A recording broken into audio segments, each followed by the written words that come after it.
Hello, hello, hello, and welcome to Survivor NSFW Rewind, Professor Tim Watches Borneo. I'm your host, Karen Eisenberg, and I'm joined, as always, by my co-host, Tim Wilson.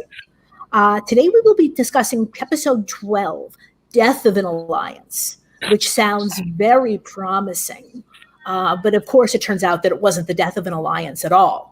And we will get into that in just a second. Before I bring my guest in, and Tim, I just want to tell you that today I am modeling the Survivor NSFW t-shirt drawn by Eric Reichenbach of Survivor Karamoan. So if you want, you can find this t-shirt and many others at johnnyfairplay.com, Jonny, no H. And remember, with every purchase, you get a call from the great Johnny Fairplay. I also do want to announce up front, because I don't want to leave it for the end of the show, that we will be covering Big Brother here on Survivor NSFW, now that it does appear that we are, in fact, going to have a season. So, Tim, you're probably not familiar with this. They have confirmed that there will be a season. They still haven't told us who the cast is. They're going to leave that for the premiere, I hope we are having to do a bit of Big Brother, because not only am I a virgin in terms of Survivor, I've never seen Big Brother. And American Big Brother is different from UK Big Brother in any case. But yeah, we can talk about it. They're both missed me so far. So please introduce me. We will, Tim. And what's going on in the UK? Any news? Very, very little, really. There's a lot of very exciting political stuff, and there's as ever there's some naughty politicians who've been up to no good. And so far they're remaining anonymous, but not for much longer, I think. And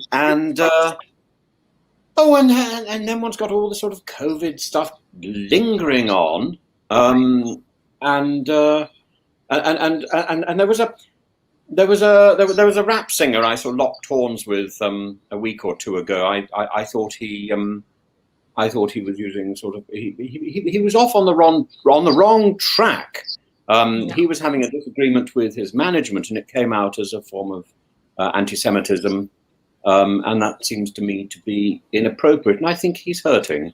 And I would there was a point where it looked as if he was going to reach out and we'd have a chat, and I'm sorry he didn't, because I think he's got some interesting things to say, and I think also. As I'm discovering reality TV, I'm also discovering rap. I've sort of got locked into the latter part of the alphabet in this. That sounds like another very interesting podcast idea. Tim, Professor Tim listens to rap. Yes, no, not only does he listen to rap, he does rap. Oh my goodness, there's somebody at the door. Let me get. While Tim answers the door, I'm also going to bring in my guest. So Jordan Kalish is from RHAP, the host of the This Week in Survivor podcast. Right, we're not calling it This Week in Survivor History anymore. Now it's just This Week in Survivor. Yeah. So since we've started doing the longer podcast where we cover Survivor social media as well and talk about the episode, it's the This Week in Survivor podcast, but the quiz is still still This Week in Survivor History. Yeah. So Tim, this is a really fiendishly hard quiz that Jordan makes up every week for, he podcasts with Rob Cesternino, and then they also bring in a third person. And the trivia questions are just extremely difficult. These are trivia about Survivor. Survivor and about I never get them. That's wonderful. We cover the 20 years of the show, and Rob obviously is a Survivor expert. All the guests that we have on are people who have, for the most part, not only seen every season, but seen every season multiple times. So I can't really go with like regular Survivor bar trivia, which would be who won this season or who won immunity at this certain point. It really has to be deep cut Survivor trivia, where they're questions that people would know and they would remember, but the average Survivor fan is not going to know many of the answers. Oh my goodness! So do you have a perfectly arranged question for me on Survivor 1? I don't. I probably should have prepared that. I mean, Jordan, how shocking! I don't want to. Well, I know you haven't seen the finale yet, so I don't want to spoil you on anything that's coming in the next episode. Yeah. And I got allowed 2 hours for the finale, I realize. Mm-hmm. Yes, plus there's also going to be a reunion. It's actually, I should have told you this, when you're preparing for next week, you need to start a bit earlier because you need to watch three hours worth of television. 3 hours, not 2. Yes. It's 2 hours for the actual finale, and then there's also a reunion where everybody gets together. I guess we could actually, maybe we'll leave the reunion for the following week. We'll speak about that. Well, I better check that I've downloaded all that. Well, we'll make sure that you've seen it. We better make sure that I've seen it all. Otherwise, I will just be looking vaguer than usual. Tim, I could think of an off-the-cuff Survivor Borneo question that I have asked on my podcast before. So at the merge episode, if you remember, when Gretchen was voted out right before the jury started, how many people at that tribal council received 1 vote? Oh my God, that's not including Gretchen, who received 4 votes. Right. So who else got 1 vote? Exactly. There were so many votes, so many single votes. There were 9 at that point. No, 10. So I would say there were 6 votes. 6 people received 1 vote. That's absolutely correct. Gretchen received 4, and 6 people each received 1 vote. Oh, thank God! I'm so competitive, George. So now the question is, which 6, Tim? I think that's. No, I couldn't do that. I don't even know if I could remember exactly which 6. But it is quite impressive that you remember that Gretchen got 4 votes and all the other people only got 1. Yeah, I would hope at this point that I would get Borneo questions right, but that's about it. I mean, I consider myself a big Survivor fan. You know, certainly all of my friends who either don't watch the show or, just filthy casuals and they just watch the show. They don't listen to podcasts and everything else. So they think, that I'm crazy in terms of what I know. And then I look at all the other Survivor fans and I realize how much I don't know. I listen to This Week in Survivor, and most of the time I cannot get the answers. I think you're in the same boat with a lot of people. It really requires having watched the show each season many times. But the thing with me, actually, Survivor Borneo is the only season that I did not watch when it aired. It's actually not the first Survivor season I watched. I ended up seeing it between seasons 3 and 4 because I was at sleepaway camp when Survivor Borneo aired. Right. So what was the first season you saw live? Season 2.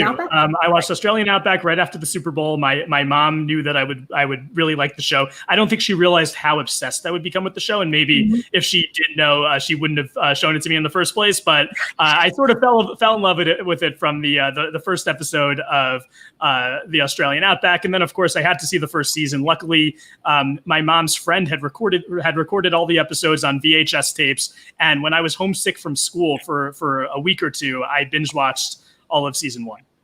But that's what you had to do, right? You'd have to have a friend who had a VCR or something like that, because we're going to discuss this whole idea about the torches going out before they're snuffed. And so I went back and I was able very easily able to go back and rewatch the relevant parts of those episodes, right? Whereas back then that was not an option. Right? If you miss the episode, you miss the episode. And this is even before that eventually they started releasing seasons on DVD, but not particularly rapidly. No, they would be very slow. They would come out with, I think, like two a year or 3 a year or something. It was pretty slow, the release on DVDs. But we'll get to antiquated technology later in this episode with the immunity challenge. Right. So Jordan, besides your experience with Survivor, which is the main reason you're here, you were also the co-creator of the Circle distance game. Yeah. So my friend Naomi Calhoun and I, we were. It was the beginning of quarantine. We were very bored, and I had never done any sort of like org means online reality game hosting before. I had played a Survivor game a couple of years ago, and it was like 6 years ago actually at this point. And I kind of wanted to try it out. So we wanted to do something unique. We were like, everyone does Survivor orgs, everyone does Big Brother orgs. We had both seen the Circle, the American version, on Netflix, and we were like, you know what? I wonder if we could create a way to play the Circle. But the only problem is we both know, all the people that we know each other in the reality TV world. So we decided to make everyone catfish. Everyone knew that everyone was catfish, and everyone had to invent a secret fake persona with pictures and a bio. And it really, first of all, took any chance of pre-gaming out of the game because nobody knew who else was playing. I mean, there were people in the game whose close friends were playing, but they had no idea. So it took a lot of pre-gaming out. And also I think it made it sort of a pure experience where you just had to basically go on the conversations you were having with people. Right. No, that was the only way that this could be done, because I think, once as we saw the cast being revealed as they went home, I knew more than half of those people, and several of them I knew fairly well. So yeah, but as somebody who's always made my brand is that, on the circle, most people, you're much better off not playing as a catfish, right? It's just more walls that you have to keep in the air. And so I remember I was quite cranky with you, Jordan. I was like, I don't want to play as a catfish, but I was persuaded. Yeah, I think it was fun. It was an interesting weekend. I think since it was everyone doing, I don't like if you're being cast for the circle and they force you to play as a catfish. I really kind of think that's unfair on the player. But I think if it's everybody in the same boat, especially when we're not like sending, people aren't filling out applications to be on our version of the circle. It was Naomi and I reaching out to our friends essentially, again, who know each other from the RHAP and Survivor fan world. So but we did have some. Karen obviously was a cast member on the season.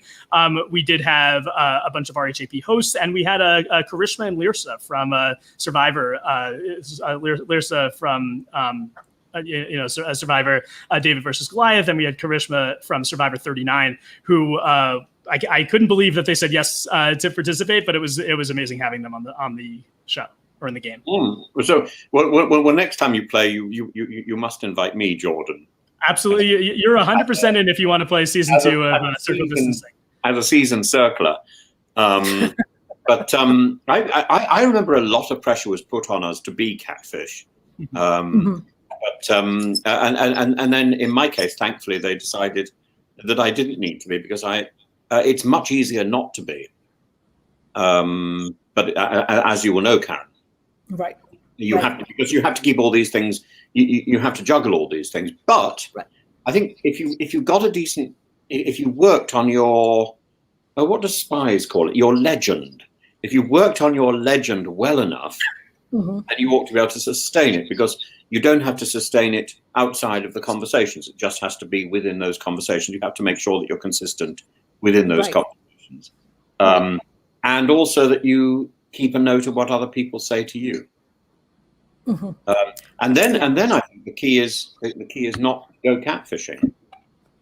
And if you know everyone is a catfish, why bother? You know everyone is a catfish. It makes it a different game from the circle in certain ways. No, but it made perfect sense. I'm saying I was just being a brat because I kept saying how, but it really is. I mean, you have to be an actor kind of inhabiting a role. And it can be done, and people have done it very well, but I've also seen a lot of people not do it well. Yeah. Even if you're being yourself, you're being a version of yourself. As all the people in Survivor are, they're not really themselves. They're a version of themselves, and they've got to make a decision about, we're one version of ourselves when we talk to somebody else, and we're another version of ourselves when we're sort of lying in bed talking to ourselves. But in Survivor and in the circle, you've got 3 versions of yourself, because you've also got you've got the version of yourself which you use to address the camera. And that's supposed to be more confessional and more real, but in fact, it possibly isn't. And a lot of this depends on how realistic you are about yourself. A lot of people have a very, very misunderstood understanding of themselves. So that is fascinating. And many people think they're very nice to start with, which can be a surprise. But I think you're right, Tim, that just having the self-awareness. And I wonder whether, because we've talked about the ways in which older people, and by older people, I mean anybody over the age of 25 or 30. Obviously, there's some disadvantages, but there can be a lot of advantages. And I think one of them is, and again, it is far from universal, but I do think that most 20-year-olds probably don't have a lot of self-awareness. And it's something that often grows as one matures. Yeah, I went to see a lad called Woody this last week. And I was when we got to his house, there was a lot of mirth because somehow we got stuck in this idea about how old we originally thought he was, and he said most people on the circle thought he was about 28, and some people thought that he was not real. Some people thought he was a woman, and I said, I knew you were real, I thought you'd just come out of university. So I would have thought he was about 22 or 23.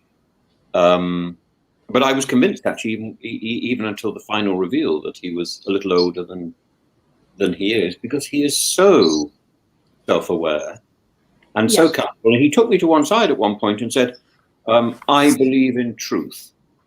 And I think it's a virtue, that needs to be projected. And so,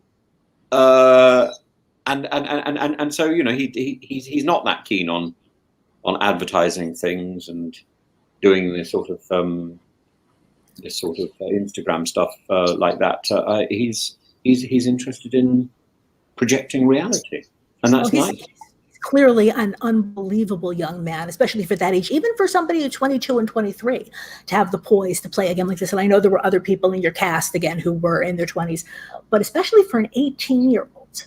And the fact that he's kind of raised by famous parents, right? We know all of the horror stories that can happen. And it's just so nice to see people who really are simply lovely as well. I mean, every time I see his father, I just think, what a gorgeous man.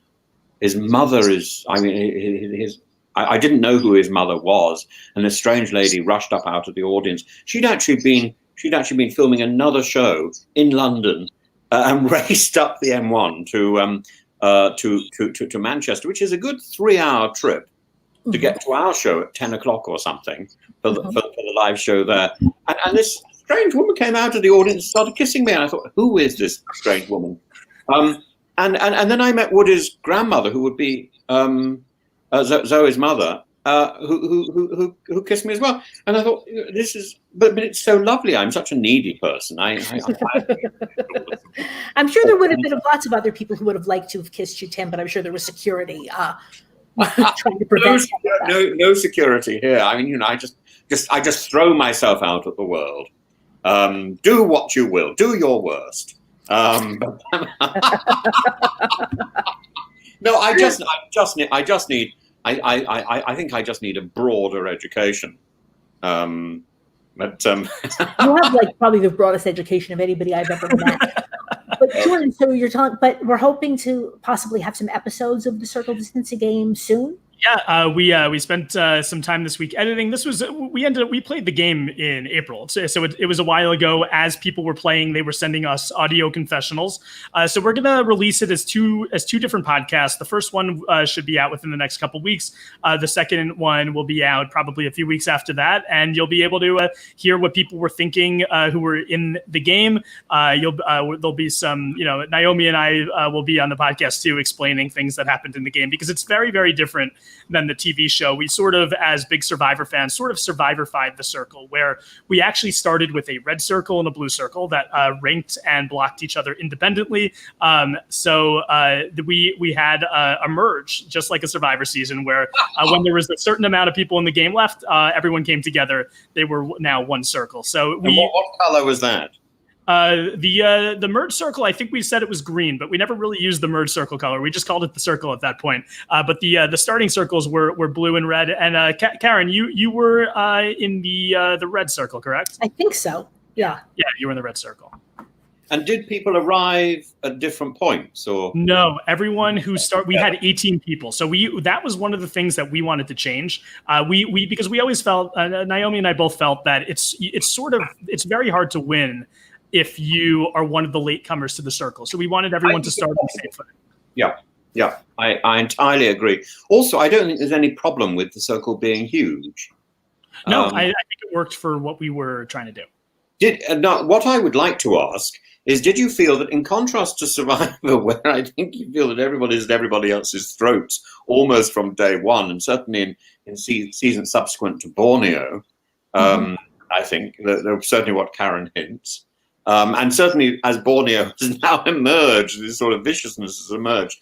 Did you feel the same viciousness was there as you were playing the circle, or did you feel, let me answer that question first. I would say the first maybe 5 minutes was a lot of getting to know each other, having general conversations. Maybe even sooner than 5 minutes, it turns into strategy. Let's work together. Let's make alliances. Because again, these are all people from the Survivor fan world and from. So they're all surviving. Yeah, so it was a very, I mean, vicious is not the word that I would use. I would say, competitive, cutthroat.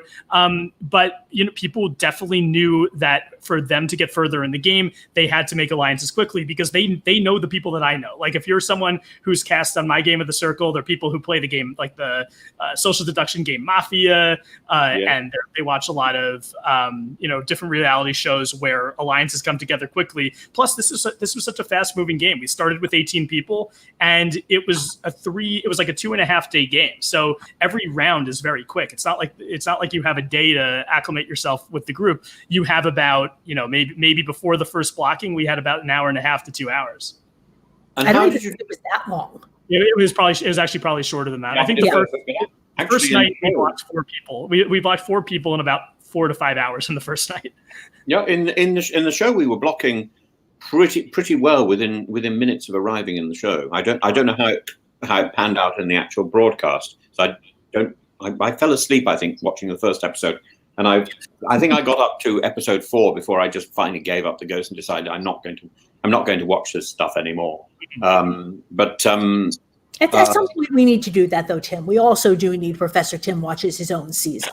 Karen, that would be so unbelievably onanistic. I think people would think, oh my goodness, now he's finally hit the ultimate in innuendo and self-abuse. It would be hilarious. Yes, I'm on for that. I'm on for as long as I can watch it in live time. All reality stars / contestants, right? I would say that you don't go on a show unless, I don't want to say you have a high opinion of yourself, because certainly I know that you're aware of that you have faults. But in terms of, I feel like if the kind of people who go on a show generally like the sound of their own voice and the sight of their own face. And the idea that, if somebody were to approach them and say, I'd like to spend 2 hours, talking about you, of course, where do I sign up? Yes, absolutely. Just wheel me on. And my reluctance to see The Circle is that it's already got an edit in my head. And my edit is so much better than anything the producers could produce. Right. So I find it frustrating. And my edit is very, very fair, by the way. I don't dominate. No, you don't. No, Ellie and Ella and Woody, I think, dominate, and there's quite a lot of James in my mind. And Jan has a much better edit than the one she's got, I think. It would be The Circle, Tim's cut, and it would work very nicely. It would work very nicely. But I'm sure that a lot of survivors would have the same reaction, though, in the sense that, like I said, you come out of the show and you have your version of what happened, and then months later you get to see the edited version, and you're like, oh, these particular incidents, they happened, right? But the way I see the whole season is very different. What they've shown, and they've left out things that I think are important, et cetera, et cetera. So I think that reaction is quite common. Yeah, absolutely. But I wouldn't be worried about seeing. I wouldn't be particularly worried about seeing myself. The watching myself on television is not the reason I haven't watched The Circle so far. I'm just bored, actually. I just got bored very quickly because I knew what had happened, and I knew what was happening, and it just the first series I was quite happy, but I could overcome my boredom for you, Karen. So. We will certainly discuss it, because Tim wants to watch everything. The other thing I was going to say about Jordan about this was that I sort of entered The Circle. I agreed to do The Circle for one or two reasons. One that they offered me and my family psychological support, which I thought was very good.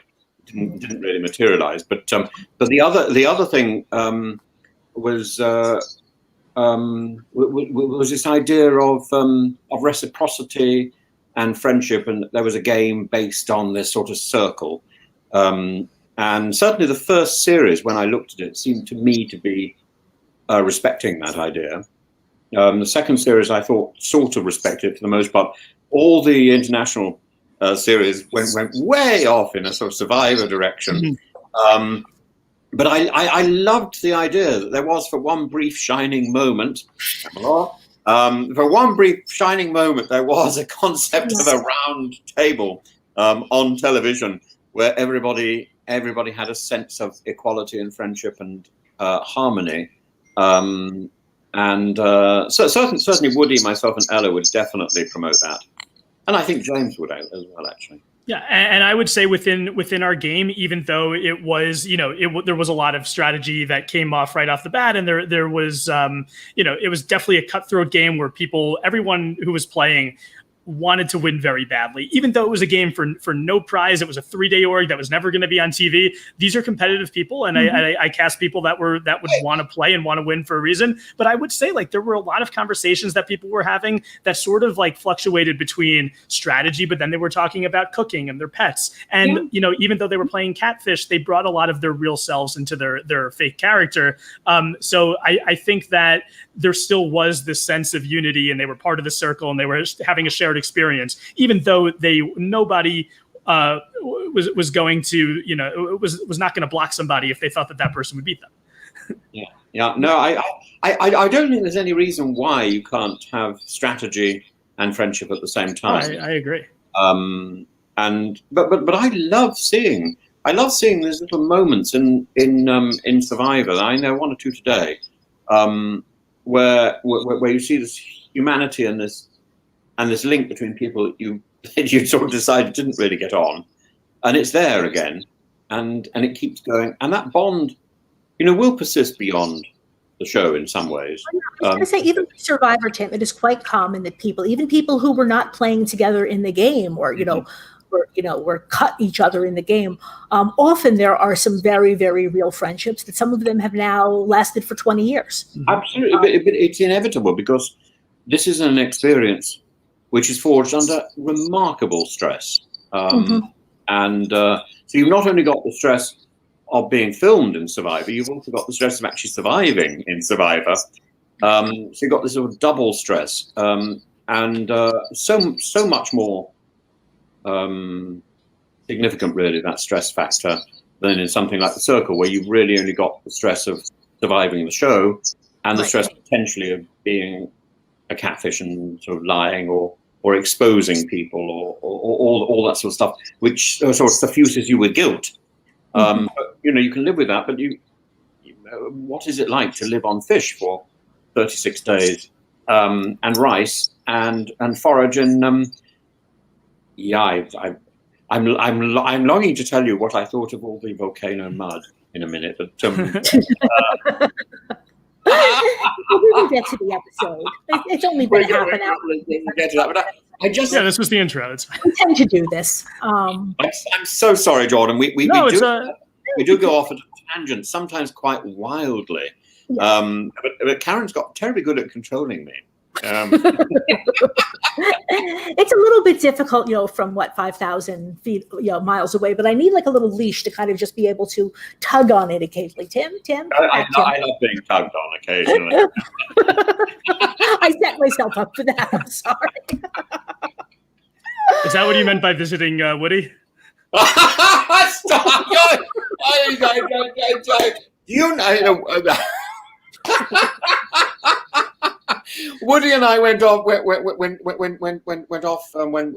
we were there to see to look at a shop selling old videos and things, and we found copies of Annie Hall and all Manhattan and all the old Woody Allen films, which of course has huge significance. And there was I thinking, was he named after the little doll in Toy Story? And I'd completely sort of failed to think, there is one great Woody for us all, and he's been producing the greatest films ever. And I remember. Do you remember the first time you saw Manhattan? Me? It's been a very long time. Probably high school. I mean, I know my parents showed me a lot of the old Woody Allen movies when I was in high school. So I believe Annie Hall, Manhattan. I just love the color of Manhattan. I love the fact that it's in black and white, and I think it was CinemaScope as well. It was a very grand, serious film, and with this terribly funny some moments of moments of humor coming through, and I think that was my introduction to Woody Allen, and then I went back and looked at all the other stuff, and then forwards, and I just think, what an auteur. Yeah, I'm assuming that it's probably more likely that he's named for a great film director rather than from absolutely. a children's movie.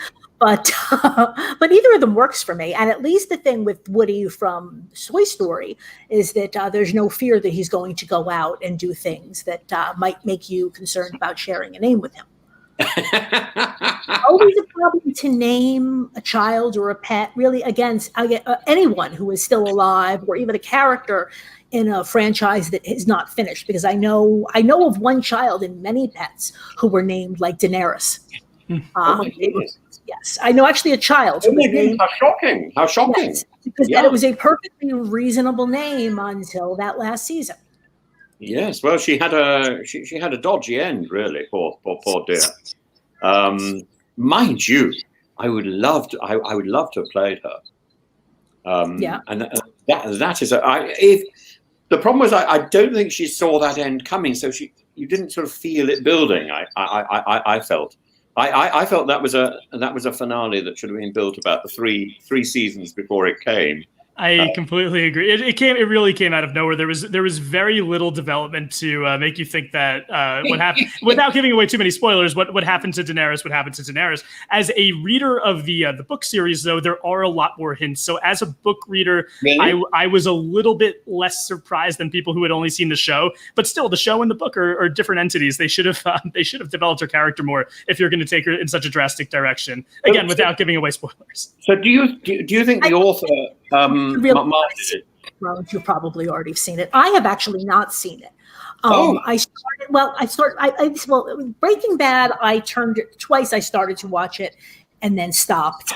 Breaking Bad is wonderful. It's wonderful. So I finally had a friend who literally was visiting, and she said, "You're going to sit here and you're going to watch this." And so it was the scene of the bathtub, falling through the seas, and then all the blood and everything. So I decided enough for me. And then the third time, first time round, and it's definitely worth watching. It's a wonderful, wonderful piece of art. But I'm not big on. I know it's fake blood, right? I mean, I get that intellectually, but I don't really enjoy watching it. And I guess with Game of Thrones, it's the same thing. I know that people rave about it, at least until the last season. But I guess it was the very first scene, right? It's a whole incest thing, and I was just like, yeah, not my thing. Yeah, but it just gets grander and grander and grander, and I think visually it's a treat. But the same thing is true of Breaking Bad.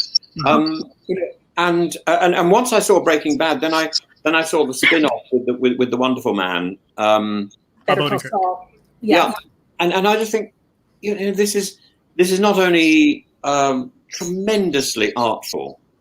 The acting is great.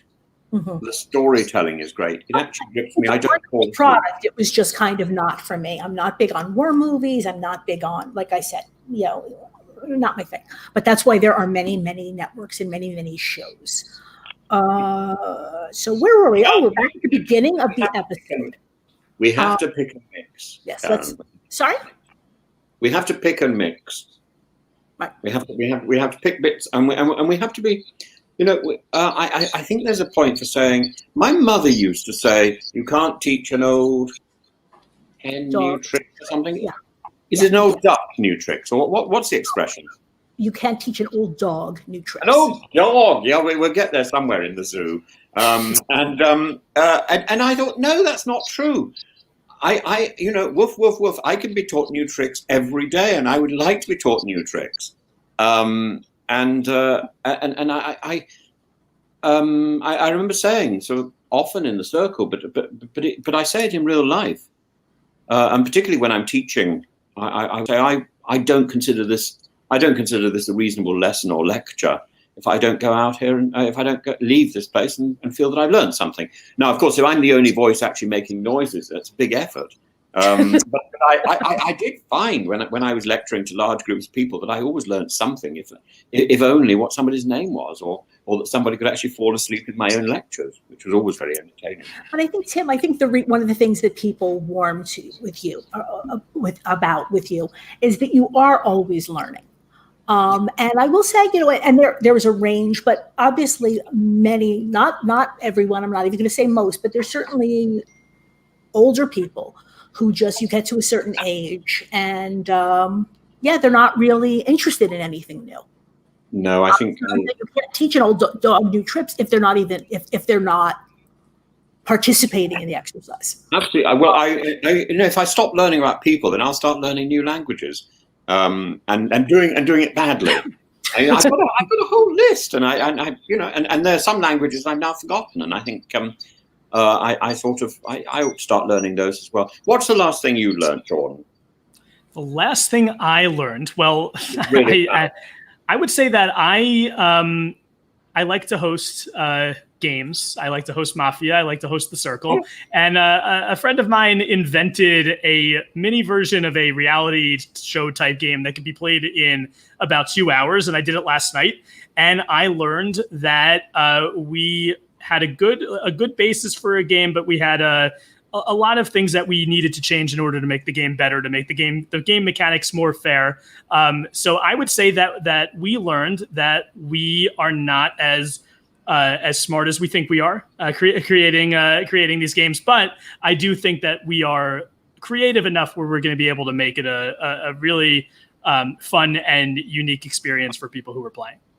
I think games play is a little bit like writing a musical. You have to keep writing and keep rewriting. You don't have one solid thing which you then take, bang, this is perfect.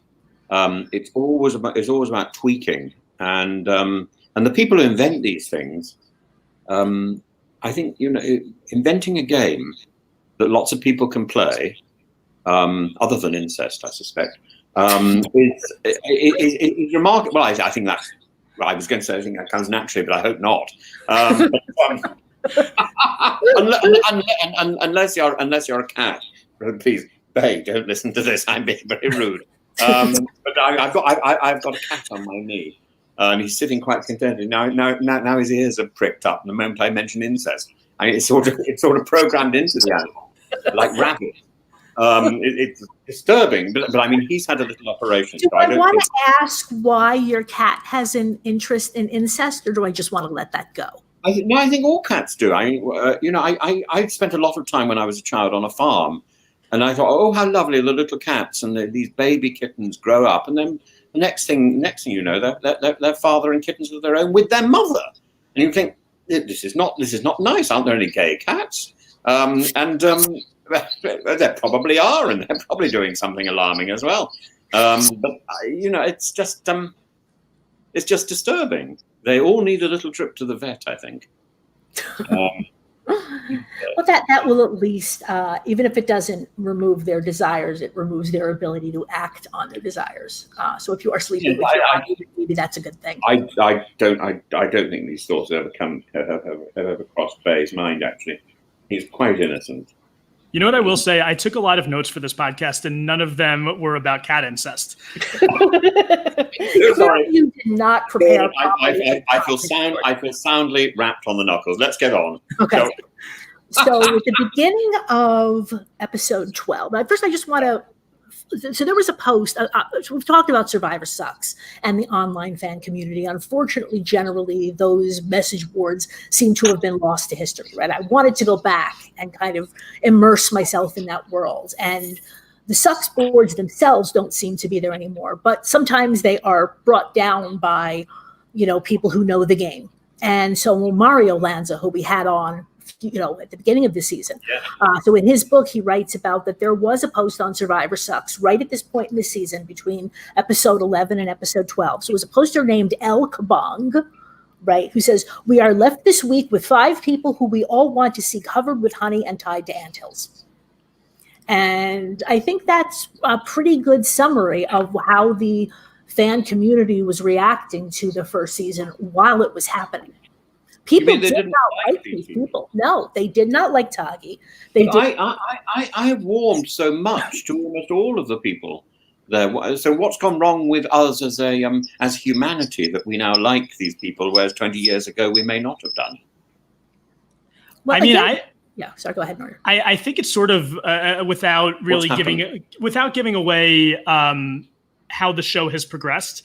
I think that the behavior that we see from the 5 Tagi members of, making alliances, being strategic, getting further in the game has become commonplace in Survivor. So a modern Survivor audience will go back and watch this and say the Tagi people aren't the villains. The people on Pagang were crazy to not align, or at least to try to pull people in from Tagi to get themselves farther in the game. So I think that society obviously has changed a lot since the year 2000, but I think Survivor viewers in general are just used to this type of gameplay where they value strategic thinking over,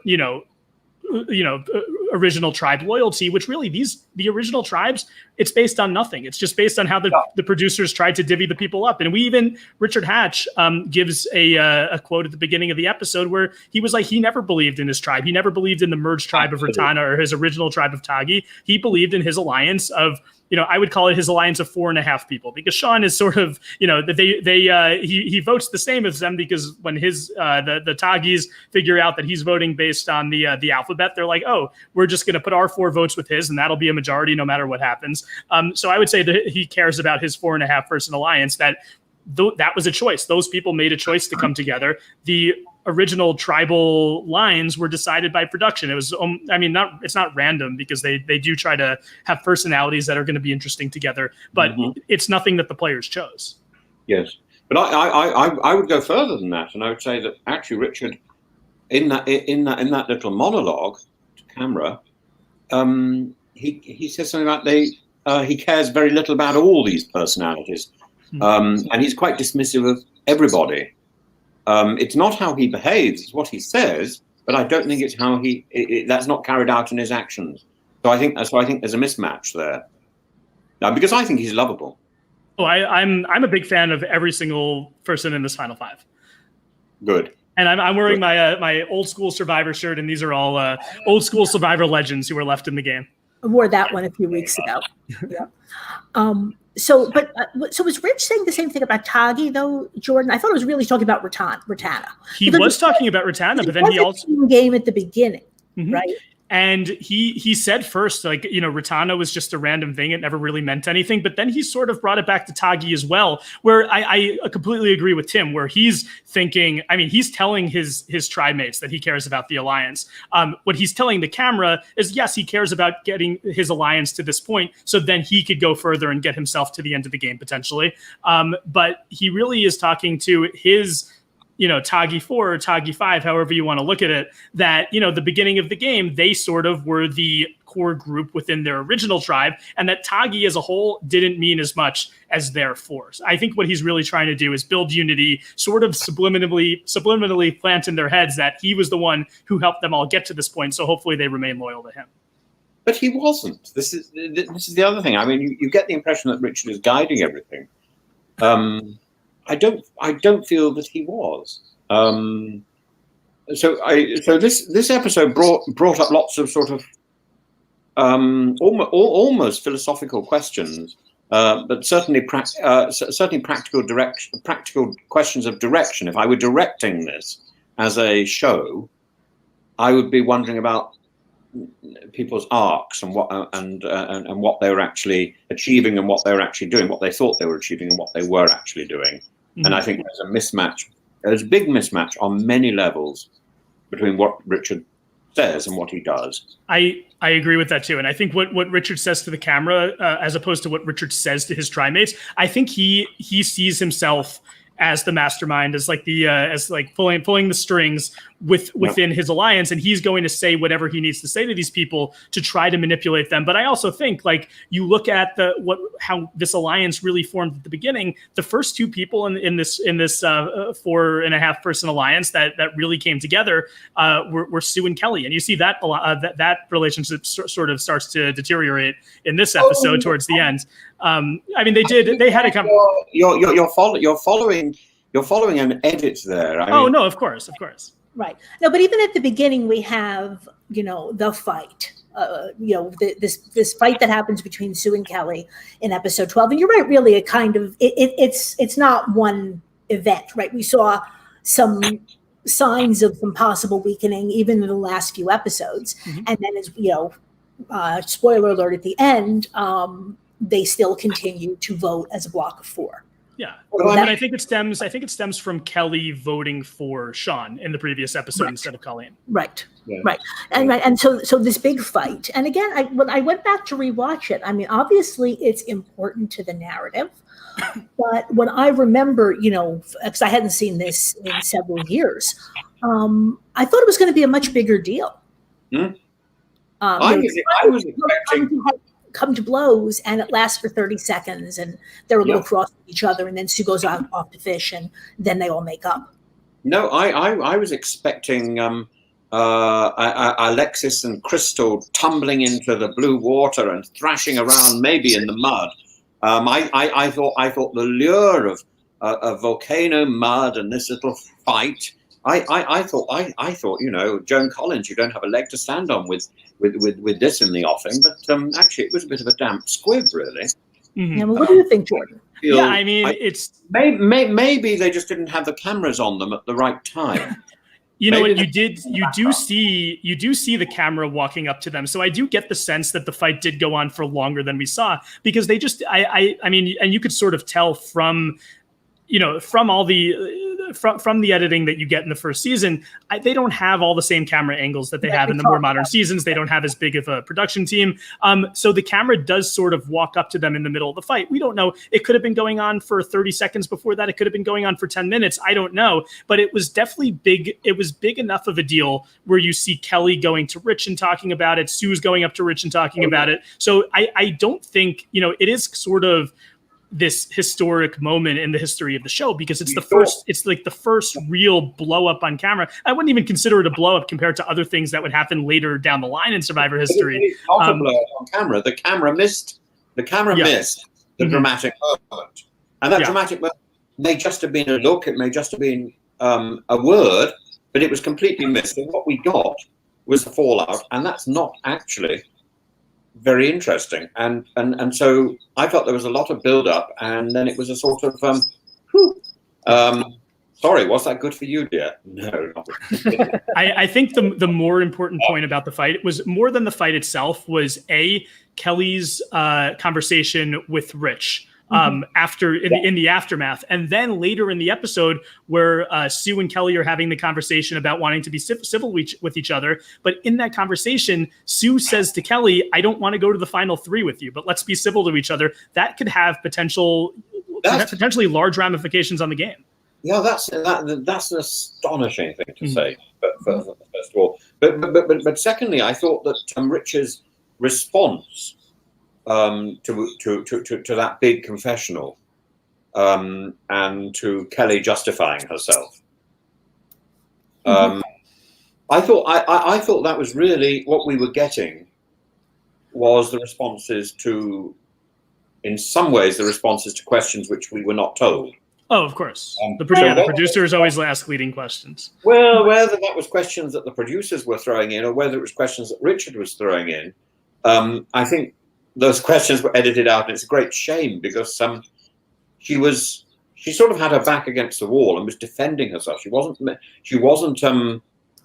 advancing an argument. It was all defensive, and I thought that was fascinating, because we only got her defense. We didn't get the prosecution. Right, but again, as Jordan says, the prosecution is pretty simple, right? Because Kelly. Yeah, but we should have seen it, because the prosecution is the dramatic bit, isn't it? In both the Rich Kelly thing and in the Kelly Sue thing, we miss the big dramatic moment. What we get is the aftermath. What we get is the cleaning up. And I think this is a failure. I think incidentally, it's a failure that runs across the whole medium. Even if you've got cameras picking up the moment of drama, you've often got producers saying, "Can you do that again?" So these are not professional actors. I remember years and years ago, I was doing recordings for teaching English as a foreign language, and so I often meet people now who know my voice because they learned English with me. You know, listen and repeat. Interesting. And so we'd have these huge scripts and no time allowed to get through an entire course in one day. And I'm a dreadful giggler.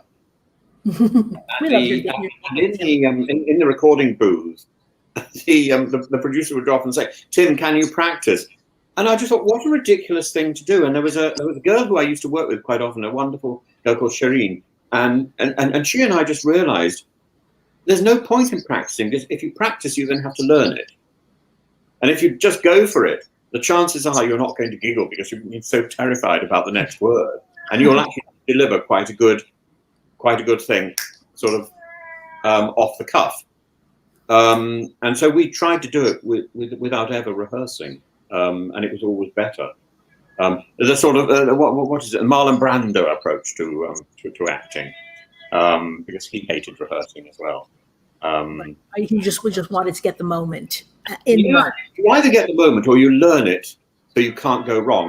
The alternative is the Julie Andrews approach, that you are so professional you cannot make a mistake.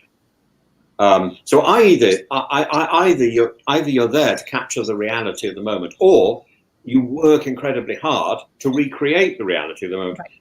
So what we get in a lot of reality TV, and particularly in scripted reality, of which I've now started to look at a little bit, which is, it's like watching underwear dry when it's being self-soiled. I just think it's unattractive in so many ways, because you've got people who are not actors trying to reproduce a moment which is real, and they just can't do it. It comes across as false every time. Right. No, and you're right. And those sorts of shows set up situations, like you said, and then let these people into, like I said, putting them in the middle of a situation where, but like you said, they're not given a script, they're not actors. No. So that is which is why I don't, Jordan, I don't know about you, but I really don't watch reality shows generally unless they're competitive for this reason. Yeah, same with me. I'm actually not. There are many reality shows that are very popular that I don't watch. Really the only ones that I watch on a regular basis are Survivor, The Genius, which is a Korean reality show, and unfortunately there were only four seasons, but they were all fantastic. And again, that was a competition reality show, which I think had incredible casting, both the intellect of these people, but also the fact that they were so entertaining.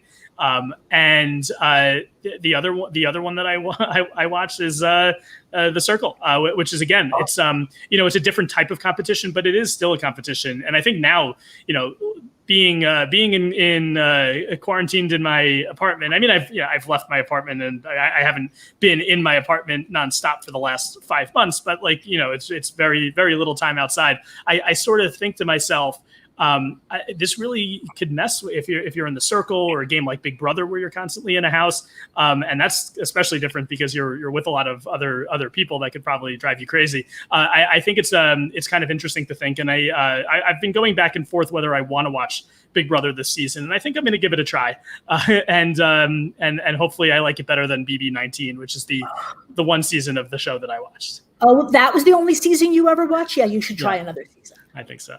That one quite uncomfortable to watch. Right. But yeah, absolutely. So, anything else on this before we get to the challenge? I've got another. Sean saying how much he was wishing for home, and I thought, well, this time he's actually going to go. And the other thing I noticed, just in this part of the show, we haven't seen this for many episodes, and they didn't do it with everybody. I think they only did it with Sue and Sean. Suddenly they're reminding us of their names. You see this lying down and just complaining about everything, and they remind us. All we see is Sean. Yeah. Just in case we forgot his name in the last 10 episodes. This is programming for Tim. I'm very happy about that. Yeah. But I get confused. So I could do with that all the time on my television, actually. And then those are the two people, Sue and Sean, who end up getting votes in the episode. And these are also the two people that are talking about home. And I think they were setting us up the whole time where it's going to be one or the other getting voted out. Absolutely. Which I think that's where I think that was where the editing did a good job of telling the story. Yes, except I just didn't feel that this was the one time when I didn't feel that they got very much tension out of that sort of. No, that I agree. I agree with that. I'm saying the setting up Sue and Sean as the potential boots of the episode. I think they did a good job doing that. I wish I had seen more of that fight. And honestly, there wasn't a lot. And this is a theme in not just Survivor Borneo, but a couple of the older seasons as well, where they don't focus as much on where the votes are going, who might be the boots. It's more subtle, like hearing them talking about wanting to see their family, as opposed to really seeing these strategic conversations, which is what I really like about the show. I love the entertaining moments as well and the character building moments, but I wish I would have seen more of these conversations between the four people that were not Sean. Sean. Sean is someone who was voting based on the alphabet. I don't think he had a lot of gameplay in him. But I wonder if there were any moments that they didn't show of him trying to plead his case. And I again, with a player like Sean, I don't even know if it happened. Jordan, I just don't believe this alphabet stuff. That's my problem. I think he's far more intelligent than that. I think the alphabet thing was a ruse so that he didn't look as if he was offending anybody. I think the alphabet thing was complete fiction.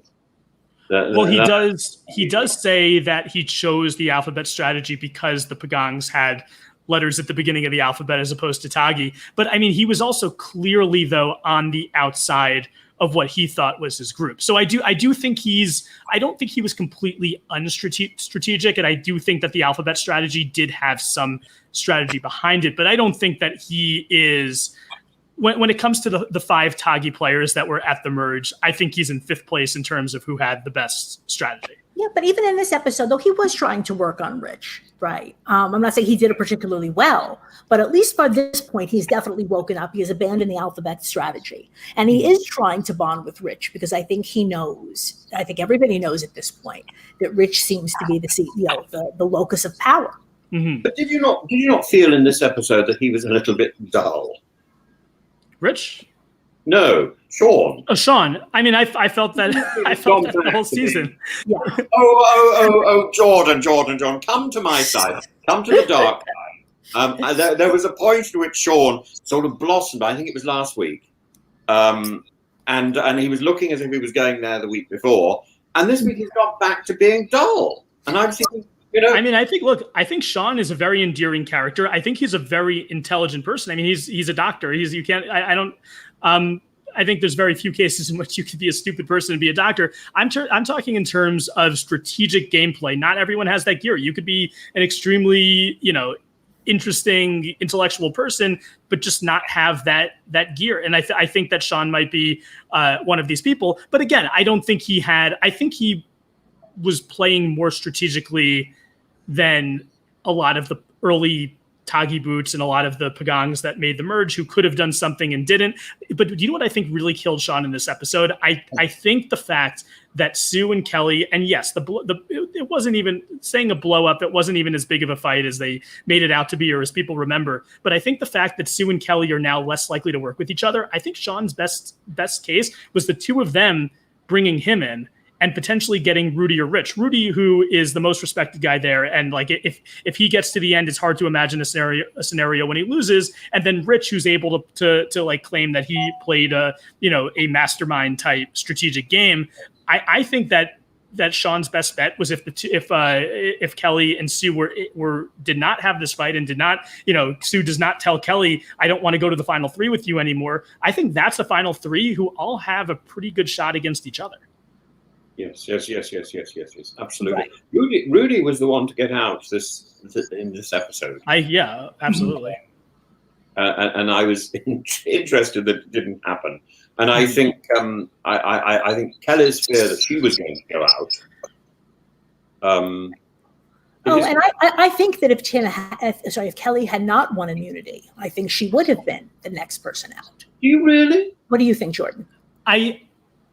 I think I mean, they did say in the last episode that if she hadn't won against Colleen, she would have been out over Colleen. I don't know if that's necessarily true either, because they know if Colleen is able to get herself to the end, there's a whole jury of pagongs. And even though this would only be getting to the final 5 and there's still a bunch of immunity challenges and Colleen wasn't necessarily an immunity threat, I think there is a fear that if there's a lot of variables in the game, there's a lot of things that could happen. People might try to work with her within your alliance and leave you. So I do think there is a fear that if Colleen is able to get to the end of the game, she's going to beat whoever she faces, which is absolutely what I think would have happened, with the exception of maybe Rudy.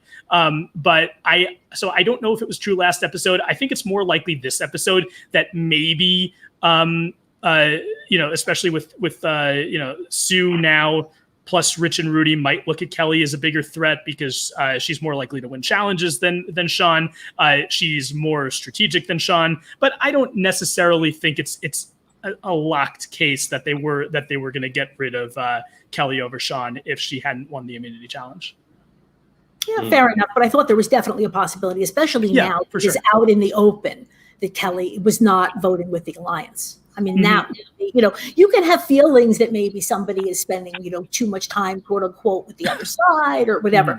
But those things you can kind of interpret or not, depending on where you are in the game. Whereas once you have somebody who you think is an ally or an adversary, either way, suddenly vote for somebody that you do not expect them to vote for. This right? is so that you have to pay attention to. What I think is a major red flag, if I'm one of Kelly's allies, whenever, and it's happened a lot of times in the history of the show, when you have someone who's in your alliance and they're saying, oh, I'm just, I'm making relationships with the people on the other side to try to pretend to be a double agent, but really I'm still with you guys, even though I'm spending all my time with them. That is very concerning, especially when a lot of them make up the jury. And also, even before the jury phase, even if she still stays with you and votes with you, but you go to the end with her, but she has all these relationships that are on the jury, you're going to lose to her.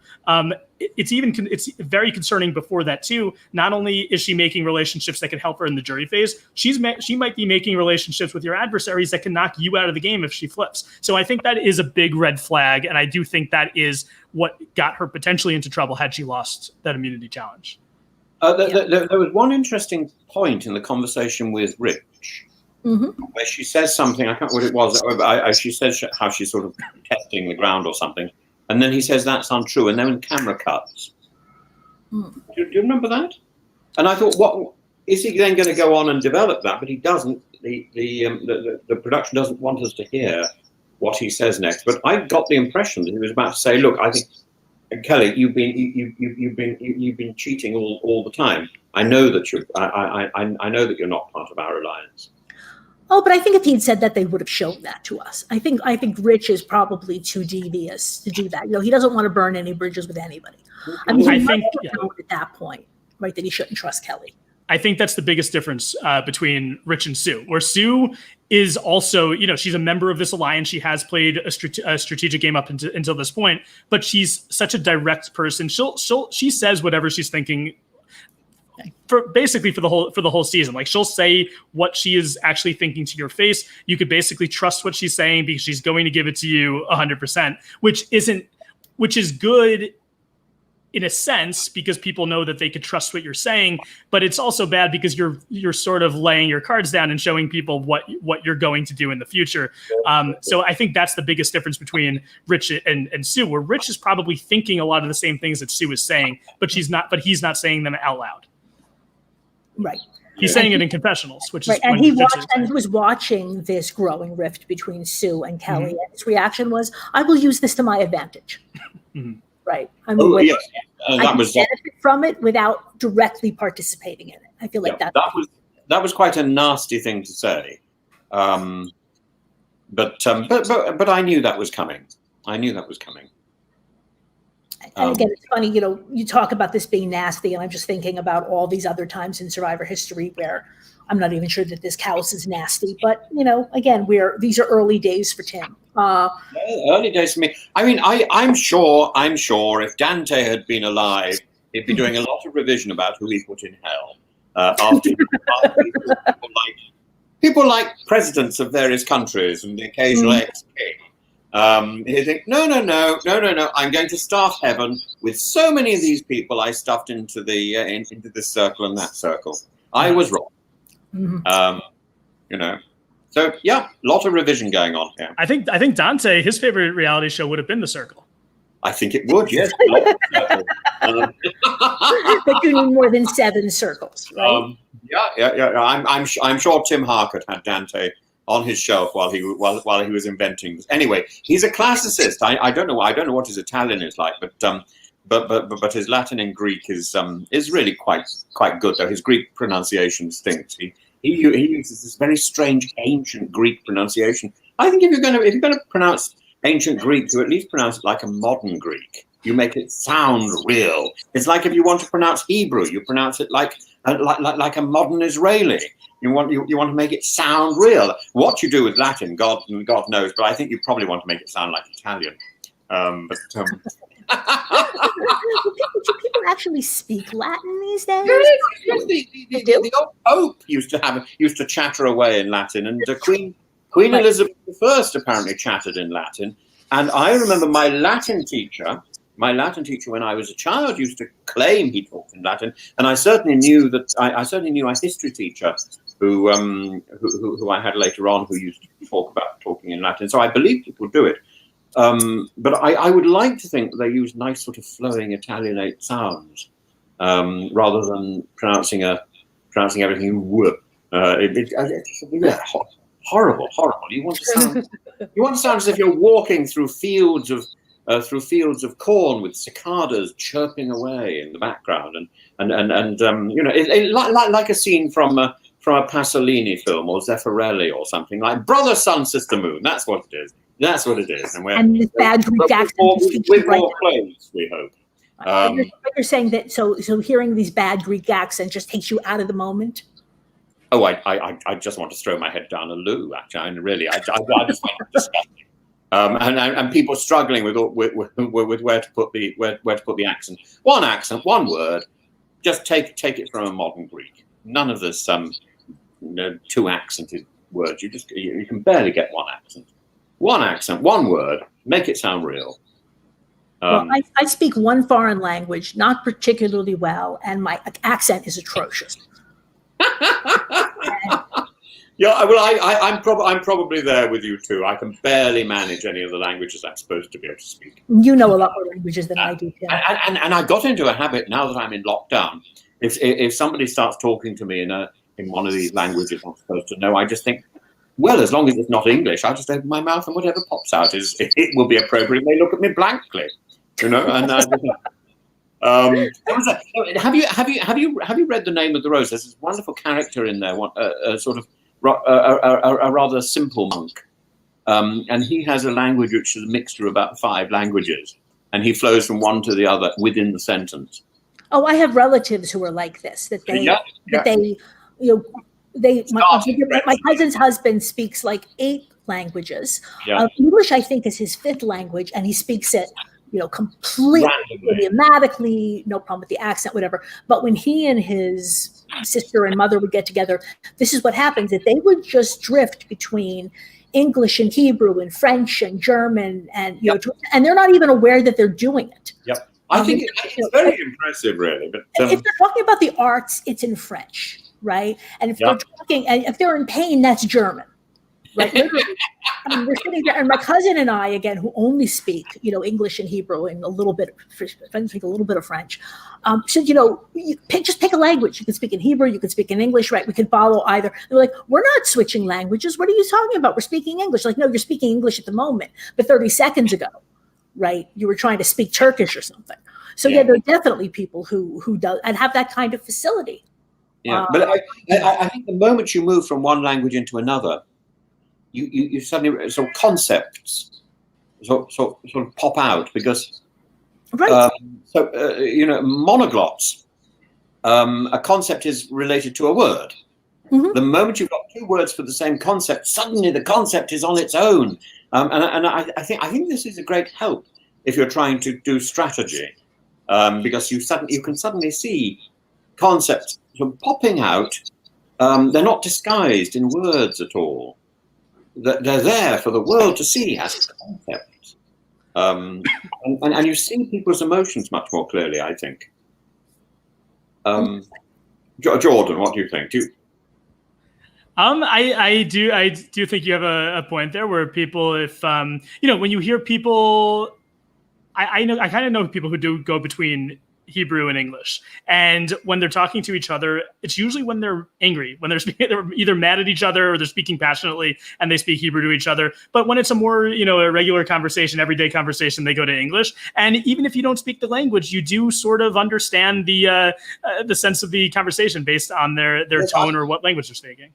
I don't really speak very much Turkish, but I know when my partner gets angry, me neither.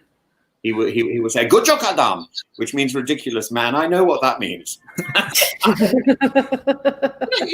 As insults go, it's quite a charming one, don't you think? Yeah, I like it. It's like something out of Harry Potter. The best English insults I've ever heard are in Yiddish. Yes, I agree. You don't want to annoy a Yiddish person, a Yiddish-speaking person. I just remember, and I'm not going to even try because my Yiddish pronunciation is even worse than my Hebrew pronunciation. I was taught snippets like this as a child. There was one curse where may you grow like an onion with your head in the ground and your feet waving in the air. Yiddish is a very rich language, and it's got Yiddish songs are just so wonderful. I wanted to sing one or two in the circle, and I wasn't allowed to. But I did, and I couldn't write anything up in Yiddish on behind the stove. But I did manage. I think I managed a little bit of Turkish, a little bit of Greek. Yeah, I don't think the circle would put up with any of that Mishigas. While we're teaching Tim, abbreviations and slang and all of that, we could also teach him some Yiddish. Oh no, I know a little bit of Yiddish. So teach more, because I taught in a school where the lingua franca was Yiddish. I was the only teacher teaching in English, and then I taught in a school where I was supposed to start all my lessons in Welsh, which was extraordinary. I don't remember a word of it. I do actually. I can remember how to say good morning, which is Welsh. But Yiddish, I just think Yiddish is beautiful.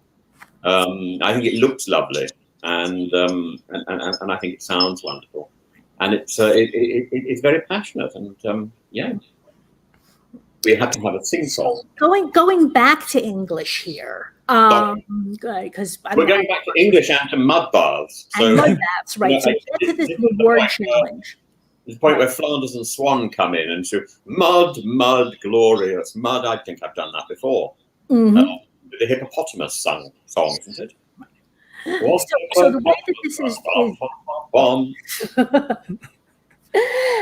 so this is introduced. The tree mail is actually a bucket of mud, right? Yeah. With a message in like a Ziploc bag that they pull out.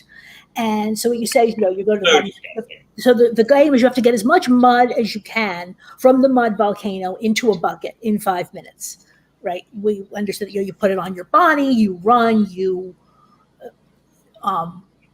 losing my words again, but you want to then get the mud into the bucket, and whoever's bucket weighs the most is the winner of the challenge. Now, in terms of the prize, what we're told is that the winner gets one Bud Light now, right, as a kind of an appetizer. And later, you're going to be picked up and taken to a mysterious bar where you will get to see the first 5 minutes of Survivor. Mm-hmm. Okay? Yes, all of that as a reward bored the pants off me. And the bar. Can we talk about the bar episode first? Then we'll go back to the mud. Well, I was going to say it would have actually bored you even more if you had known this, that the original challenge, the original prize was in fact one Bud Light. That was what they were supposed to get. And apparently, but production was hearing, murmurs from the cast that, they were expecting the last reward. Sean got to see his father and he got to spend a night on a yacht, right? I'm sure, when Kelly won, she was hoping her boyfriend was going to show up. So none of this was even really planned. The whole bar thing was added. So where did they create the bar? Well, that's a whole situation. So I'll jump to this now. I was going to talk about jump to this, and then we can go back and really. The way that they portray it to us is there's this Survivor bar, that I guess, locals hang out on. Yeah. This is absolutely not true. The entire bar was created in a few hours during that particular day. And the locals presumably were all were runners and producers. Some of them were staff for the show. Some of them, they did bring their friends. So I shouldn't say it didn't exist. It existed in the sense that there was kind of a hangout where the crew would tend to, kick back and have a beer. But it was not set up in any way like a bar, with the tables and the ferns and they do. I was confused a bit because there is a neon sign that said Survivor Bar. And I don't know so much about neon, but I don't think that you can just make a neon sign all that quickly. I wonder if you would think that the production team and everyone who works on the show, you would think within their facility at night if they have a night off or something, that they do probably have a bar, and maybe that was just the sign that they had up at the Survivor bar because they were the Survivor. That's what I figured when I was watching this, because I knew the backstory when I was watching this episode. Mark Burnett claims that basically he doesn't address the neon sign, but they heard that they were literally on the way to the challenge, and when they were hearing these grumblings from the contestants, they realized they had to do more. So they played the challenge. Kelly got her beer. And then just in the intervening hours, they brought in their set decorator, and she just pulled everything together.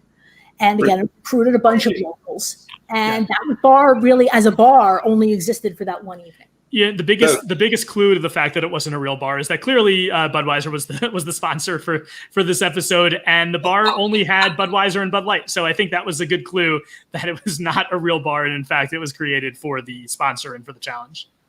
Yes. And when Probst says to Kelly, "Here, this Bud's for you," they must have paid extra for that. Oh, of course. Yeah. So the whole bar. So it's cute, but like I said, when you want to relax, all you need is a Budweiser. Extraordinary. See, Tim, sorry. Go ahead, Jordan. I was going to say, Tim, I think you would have been more interested in this reward if they did what they do in not just in modern seasons, but going all the way back, where when you win a reward where you go somewhere, typically you have to pick another contestant to go with you. This causes a lot of drama with the people back at camp who didn't get picked. And then it's also more interesting when you're on the reward because you have two people in the game who are now on a reward. They're in a different setting and they're talking to each other, usually making deals. So that would have been a lot more interesting than her having a drink with Jeff Probst. Who would she have taken it if she had that opportunity? If I think that she probably who would Kelly have taken with her? I think that there's a good chance.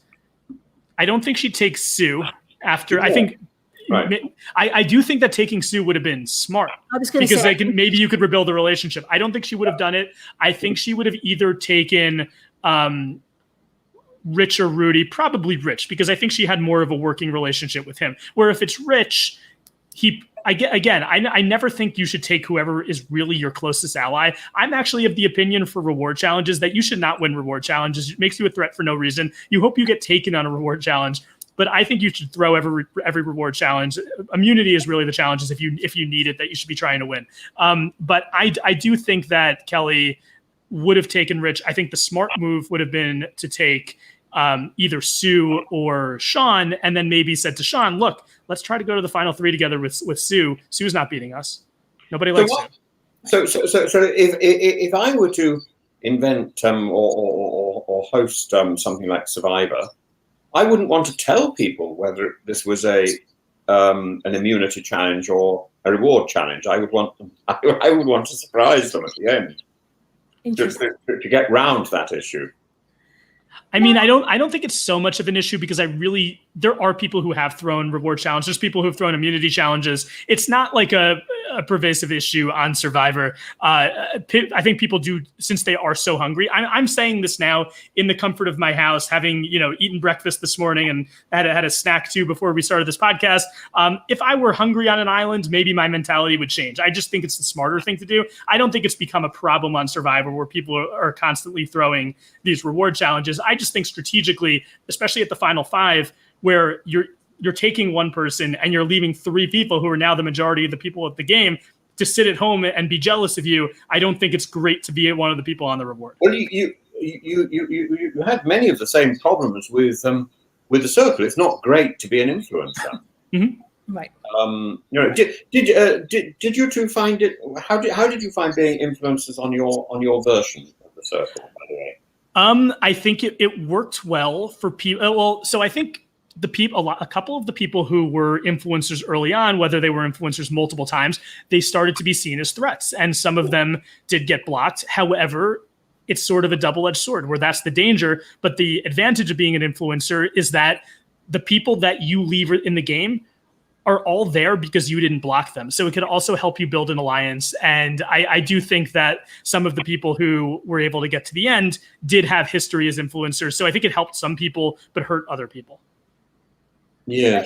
Part of the larger question, I guess, with all of these games about you don't want to be seen as a threat, but you do want to be seen as being competent. Yeah, because you don't want to go to the end and lose. So it's sort of kind of maintaining a balance, as you just said.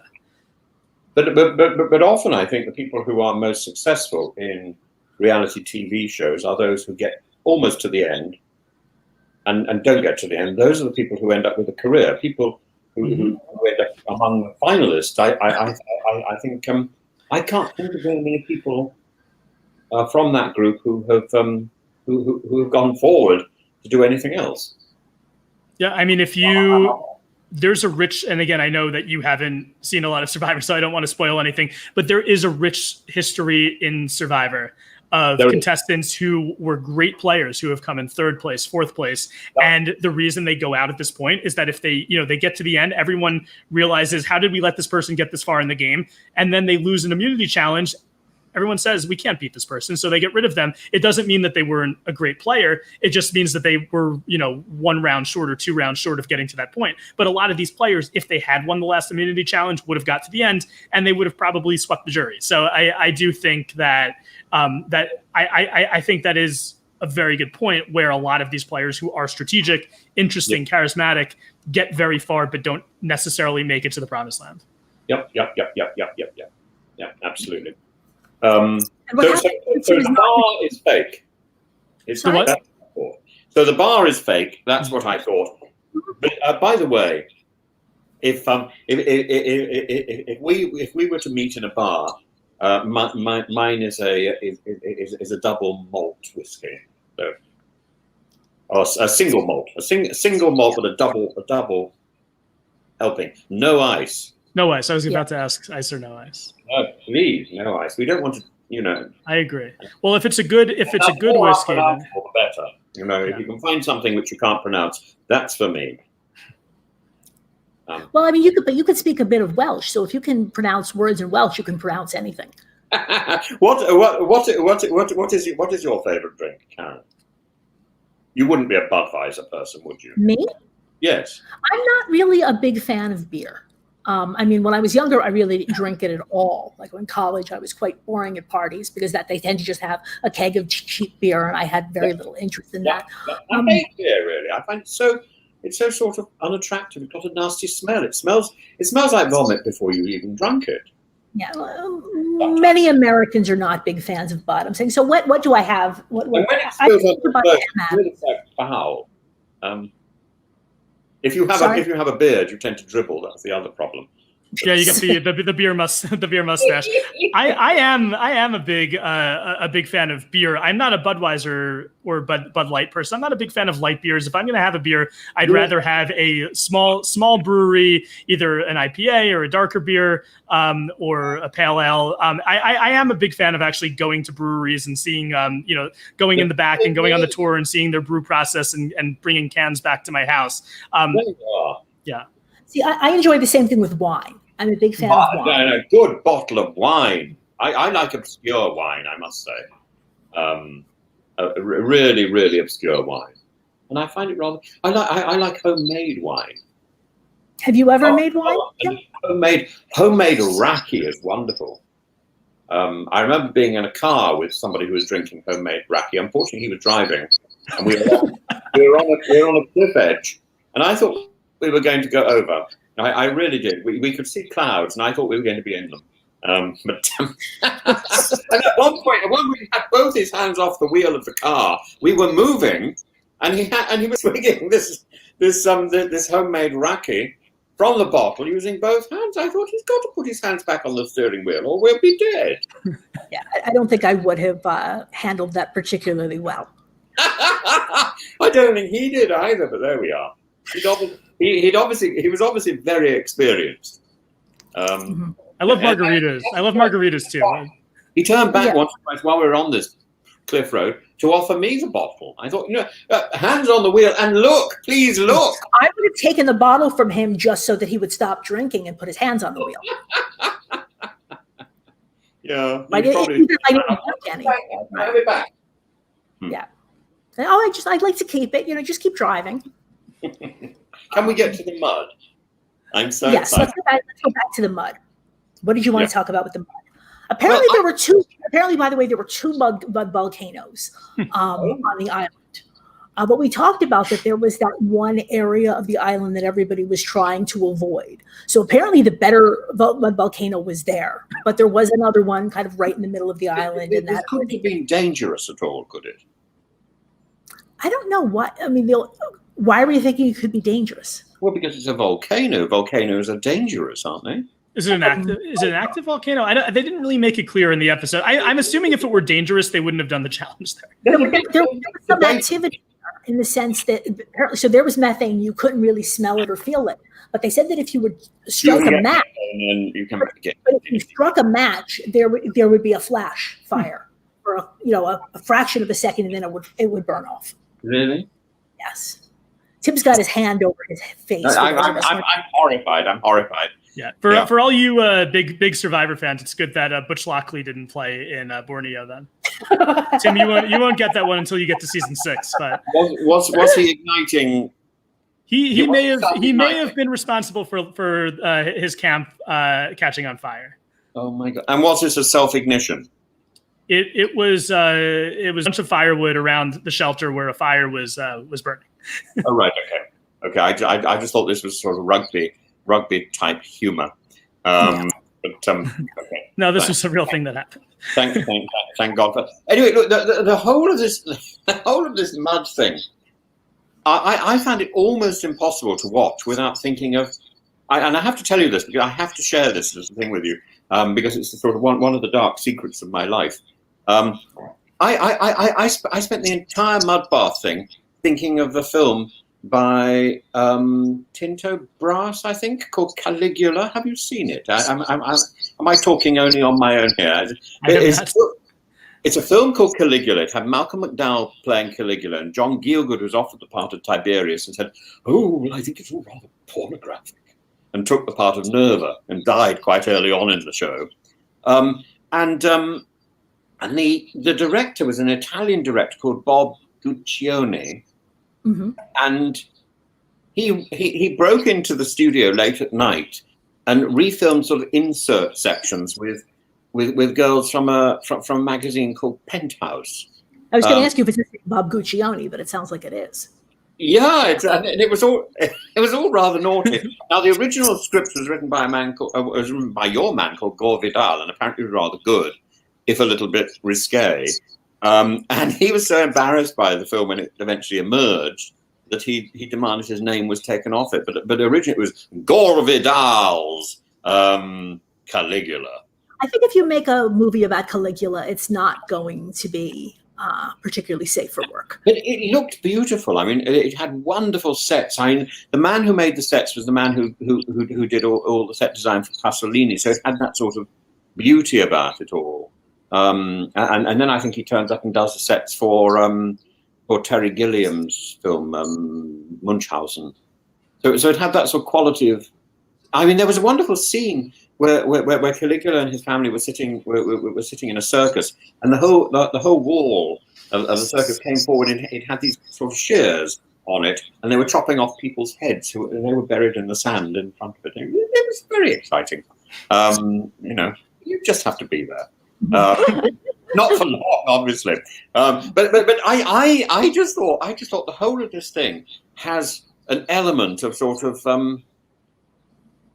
it bordered on it bordered on pornographic. I mean, I don't think the music in the background helped either. I don't think it did.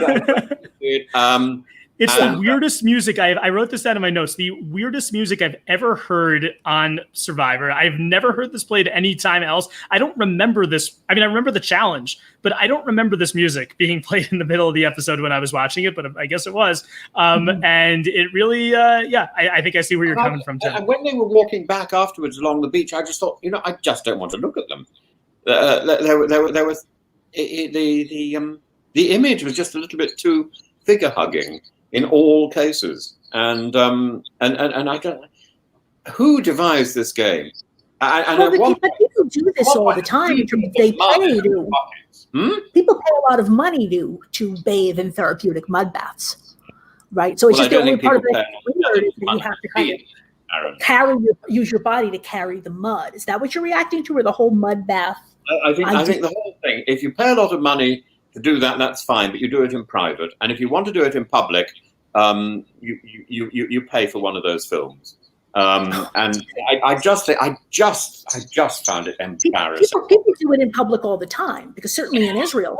I've been down to this. And they're called exhibitionists. Yeah, and they slap you. They cover you in mud, and then you walk. You walk across this path to a certain place, and then you go off. Karen, I didn't do the mud when I went to the Dead Sea. I did the Dead. I went in the Dead Sea, but I was not in favor of being covered in mud. It's not my thing. Jordan, thank you so much. Thank you so much, and me too. I mean, anyway, we have beards. It's very, very complicated when you get the beard covered in mud. It just looks faintly sort of disturbing. It looks like we've been eating in a strange restaurant. But it's not. Restaurant, not restroom, by the way. But I'm with Jordan here, in that I was fine with this until the music started. I'm also listening to like these slapping sounds, right, which I think is probably what you're reacting to, it being slightly pornographic. And I definitely heard the word yes. And I feel there was like a woman's voice. Like Survivor music never has usually when it's words, like the Ancient Voices, the intro music does have singing. But besides that, usually the music that's played during the episode, there's a lot of chanting, but there's not too much like verbal singing. This was a woman almost moaning. It was a very, very weird challenge. And Karen, as a big Survivor fan yourself, did you realize that Jeff Probst, so every other challenge like ever on the show, Jeff Probst says, "Survivor's ready, go." On this challenge, Jeff Probst started by saying, "Survivor's ready, get muddy." Absolutely.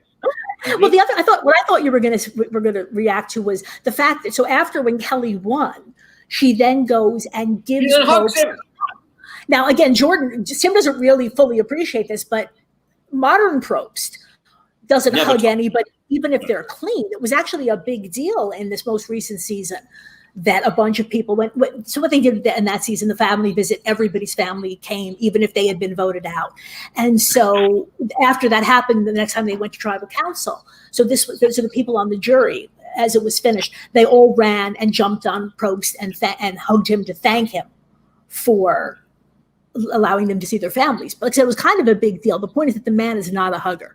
No. With the exception of those two, I'm not aware. Have there been other? Well, I guess there have been a few.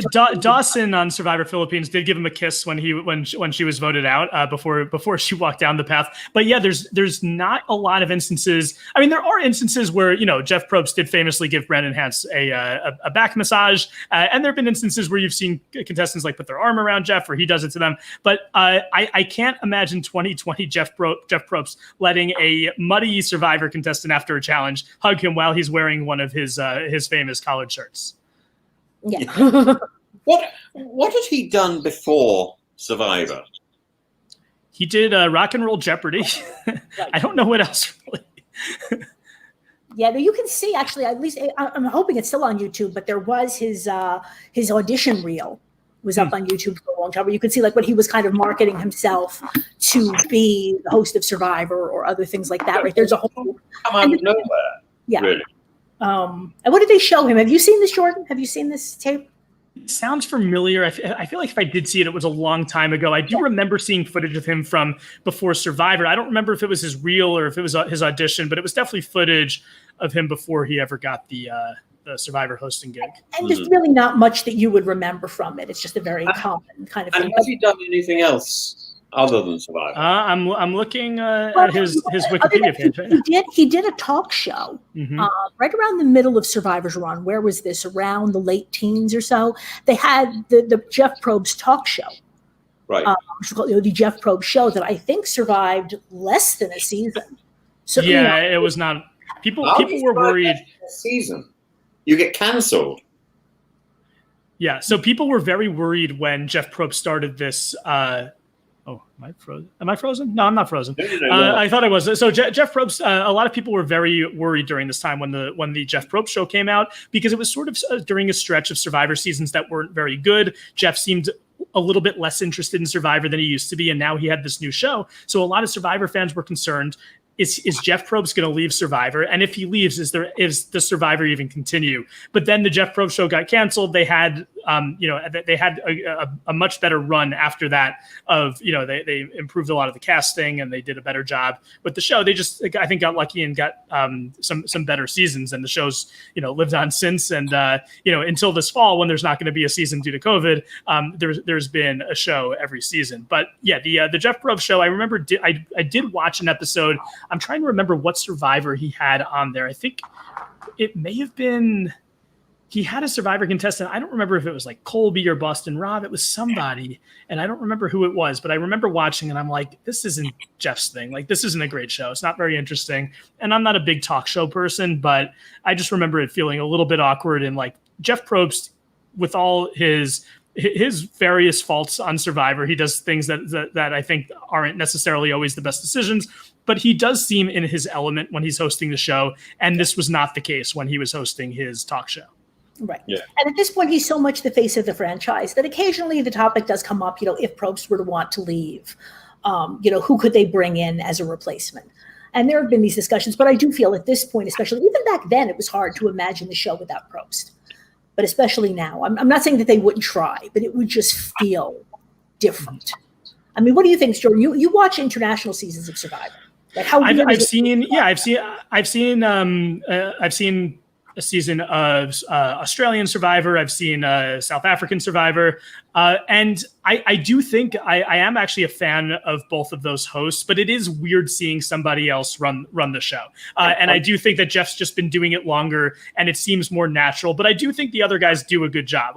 Jonathan LaPaglia is the Survivor Australian host, and the South African host is Nico. I don't know Nico's last name, but I think they both do a nice job, and they're clearly into the show. But I think especially with Jonathan LaPaglia, especially down to the way that he dresses, it's almost like he watched Jeff Probst and he's trying to recreate it, which I think is fine, because Jeff has been doing the job so long, where he's where I think Nico is more is sort of putting his own spin on it more than LaPaglia does. And I think I think in the first season, he was very much just being a Probst clone. And I do think he's kind of trying to find a footing. He's not exactly like Probst. But no, it wasn't even a criticism. I just think. What I love these days, I think that International Survivor generally is much better than modern American Survivor, and they're both wonderful hosts. But it is something that it took me quite a while to get over, about having somebody else, especially, like you said, wearing the same uniform and saying the same words, right, haltingly, but it's not Probst. Mm-hmm.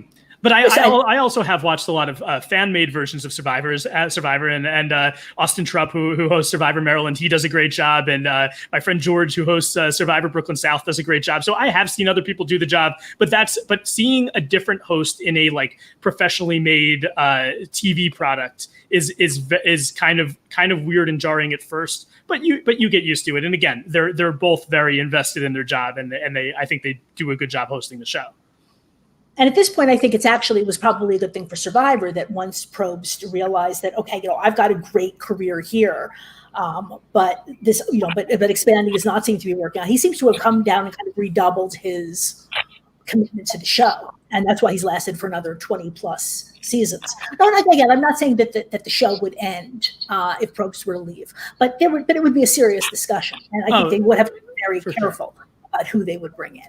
I completely agree. I mean, Mark Burnett wrote a book actually as Survivor Borneo was airing. I read this book a long time ago, and he refers to Jeff Probst as the chief, where Jeff Probst is, he's taken on a much different and a much more visible role in the last 10 years of the show, where he's now the executive producer, and he's also a lot more present on screen, and he almost inserts himself into the game more than he used to. But it used to be where Mark Burnett would describe him as sort of like the person who, when he's there, he commands authority. He's kind of driving the action, but he's not really a character. Now I almost think he's like a character on the show, which would also be a big difference if he were not there anymore.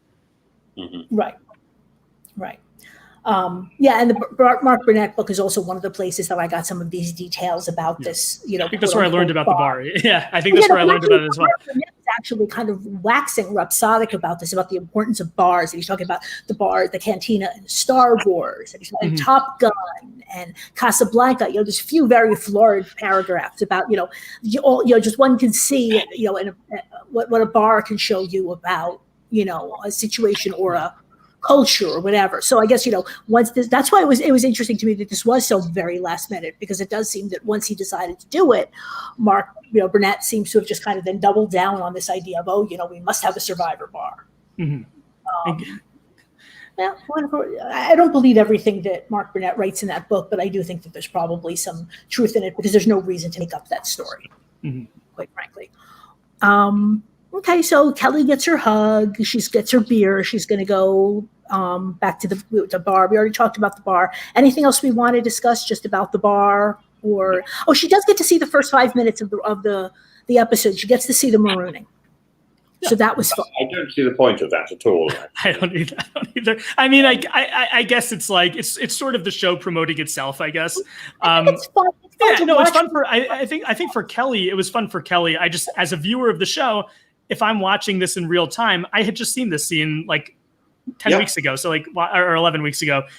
It was an interesting choice. I think it would have been far more interesting, as Tim was saying before, if she got to interact with somebody else who was in the game instead of Jeff at a bar watching a show. Now seeing Kelly and another contestant drinking at a bar in a new setting, that could have been, I think, a lot more interesting. Show. Yes, that could have been cool, because then they could play off of each other. But she can't play off Jeff. She can't play off any of the other people in the bar because she can't talk to them. Mm-hmm. It's a bit dull, actually. Yeah. I just don't see anything like this ever again. But the past to the bar might have been interesting. Mm-hmm. But the thing is also, I mean, it is season 1. It is, like I was saying with that game that I played yesterday with my friends that I created, like it's a learning experience. You make mistakes and you try to improve on them. And I think what the show has done lately is that they view things that they perceive as mistakes, which I think are actually things that the show was doing very well. And they've sort of overcorrected a lot of their problems and gone in the direction of doing too much. Back then, they, season 2, season 3, season 4 sort of built on each other, and they learned from some of the things that they did in season 1, and I think improved on them. But that's definitely an area where it would have been more interesting, not only for the fact that she would have been able to interact with another player when she was there. You have the 3 people left at camp who are now bitter, and I think that creates drama. I think I would have made them even more bitter. I would have said, Kelly, you may choose one member of the camp, and she right, and that's what they do. Mm-hmm. He says that's what they tend to do. Then I would take all the others to the bar with her and leave that one member behind. They've done similar things to that as well. Actually, they play around with They don't necessarily always tell people what the ramifications of their actions when they're picking somebody. Yeah. So that if you want to watch Survivor Karamo and the family visit, I think you might get a kick out of that. Right. Yeah. I mean, these are horrible games. They're sort of games that are played in schools, really, but they are horrible games, and I think they're all really about different aspects of the abuse of power. Right. But I think those are interesting things to see on the television. So you get an opportunity to say, "Oh, that's really unfair," and then you think, "Okay, I'm not going to do that in real life." And I think that's a good lesson, actually. But I would like to see that sort of thing. I think that's good. I think the area. I think if you've got the protection look after these people who are in the game, I think there's an opportunity to have a little bit of savagery. I think where production comes into its own is after the game is finished, after the show is finished, then they have to look after these people. Right. Well, right. But it's not that they haven't done the same thing in the previous episode, right, where they let Sean pick somebody to come for breakfast. So it's not like, oh, we're looking back at this with 20 years of hindsight, and it just never occurred to them in terms of what kind of drama this could bring. They already knew it, right? And like you said, it would have been a much more effective episode. I agree with you if they had done that. But I guess if they had 3 hours to make a bar, they weren't. And they were exhausted. And they thought, oh, we've had our drama. No, that's called set building, darling. Right. Our drama is what we put on is what we put on the television, and they shouldn't be lazy. Drama is all about the reaction between two different people, right. And it requires a lot of work. And you every single time you salute the people who are behind the scenes making these things work, because they are taking our ordinary life and right. turning it into a situation where you have a beginning, middle, and end of every moment, really. And that isn't ordinary life. And so when you come off the shows, you can understand why people feel sort of stranded and lost, because they've lost that structure to their life, that for a month or however long they're on the show, they think they actually have structure in their life. No, that structure is imposed by the wonderful people who are producing them. And then it goes, because you go back to what is reality, which is chaotic, unstructured, not produced. Right. And I think some people find that very difficult to adjust to. Yeah, no, I can't even imagine. And I've heard from different people on different shows. And at least the only thing I'd say with The Circle is that it was a relatively short period of time. So I'm sure it was still difficult, but you were there for 3 or 3.5 weeks. I'm not sure how the people in Big Brother do it. Right? Oh, I think Big Brother is astonishing. Yeah. Because in Big Brother, people are it's operatic. They've given up months of their life, or 2 months of their life, or so, to be part. I've got a friend from one of the Big Brother shows, and we have talked a little bit about this sort of thing, and I'd like to talk further about it. Definitely discuss Big Brother.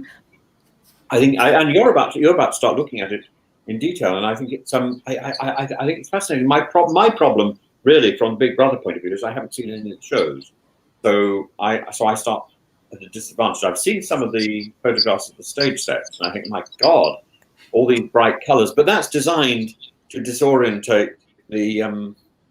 Is it disorientate or disorient?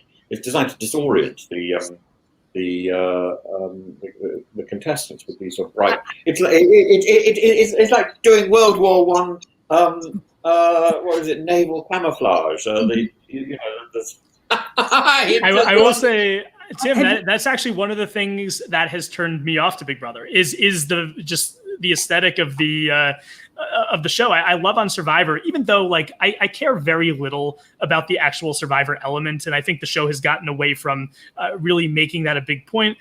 However, I think it is cool watching these people on a beach. It looks natural. It's interesting. Back in the day, they used to go to different islands. They went to a couple places in Africa and the Australian outback, and it always had a great setting. I think Big Brother, they're inside this neon house, and when I'm watching it, especially since it's on 3 times a week, it's sort of turned me off to watching the show. But I do think the Big Brother game, I think the game is incredibly interesting. The rules of the game.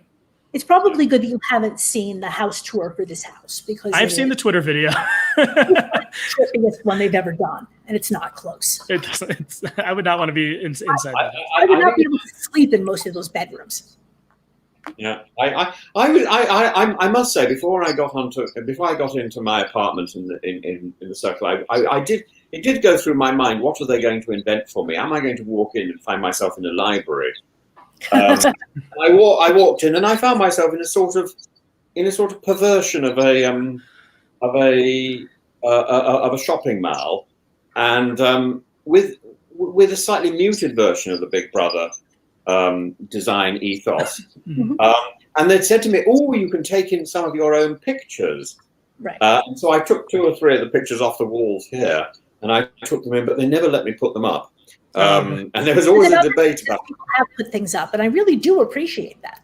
But it gets it's another way to get to know someone, right? Obviously, yes, when you get to someone's home, let me put in a few things of my own, which I really appreciated actually. But the pictures on the wall, they were slightly psychedelic, and that is partly to disarm the player. It's to it's working on a. There are so many things working on you to. I will send you the link for this latest Big Brother house. I look forward to that because see, once you feel that element of discomfort, mm-hmm. you're likely to be sort of a little bit garrulous and a little bit sort of loose with your manners and stuff, because you're out of your comfort. You're not in a comfortable place, right? And I think when it comes to Survivor, you don't need to work that hard to make the contestants feel uncomfortable, because they are. Mm-hmm. Right. And you don't need to work that hard with what's in the fridge, because there's nothing in the fridge. So those things where in Survivor, where in Big Brother, you have to work very hard to put the contestants sort of slightly ill at ease, so that they are going to respond to each other. Mm-hmm. You're already in that position with Survivor, so you've already got that start. Now, what I'd like to do at some point is go back and just double check what the mood is like in that first episode and what the mood is like in our current episode. But what I feel is they're just exhausted. And they are, and we saw this episode, especially in the beginning. They're just dragging, and it is always a problem, because they are malnourished, they're not sleeping much.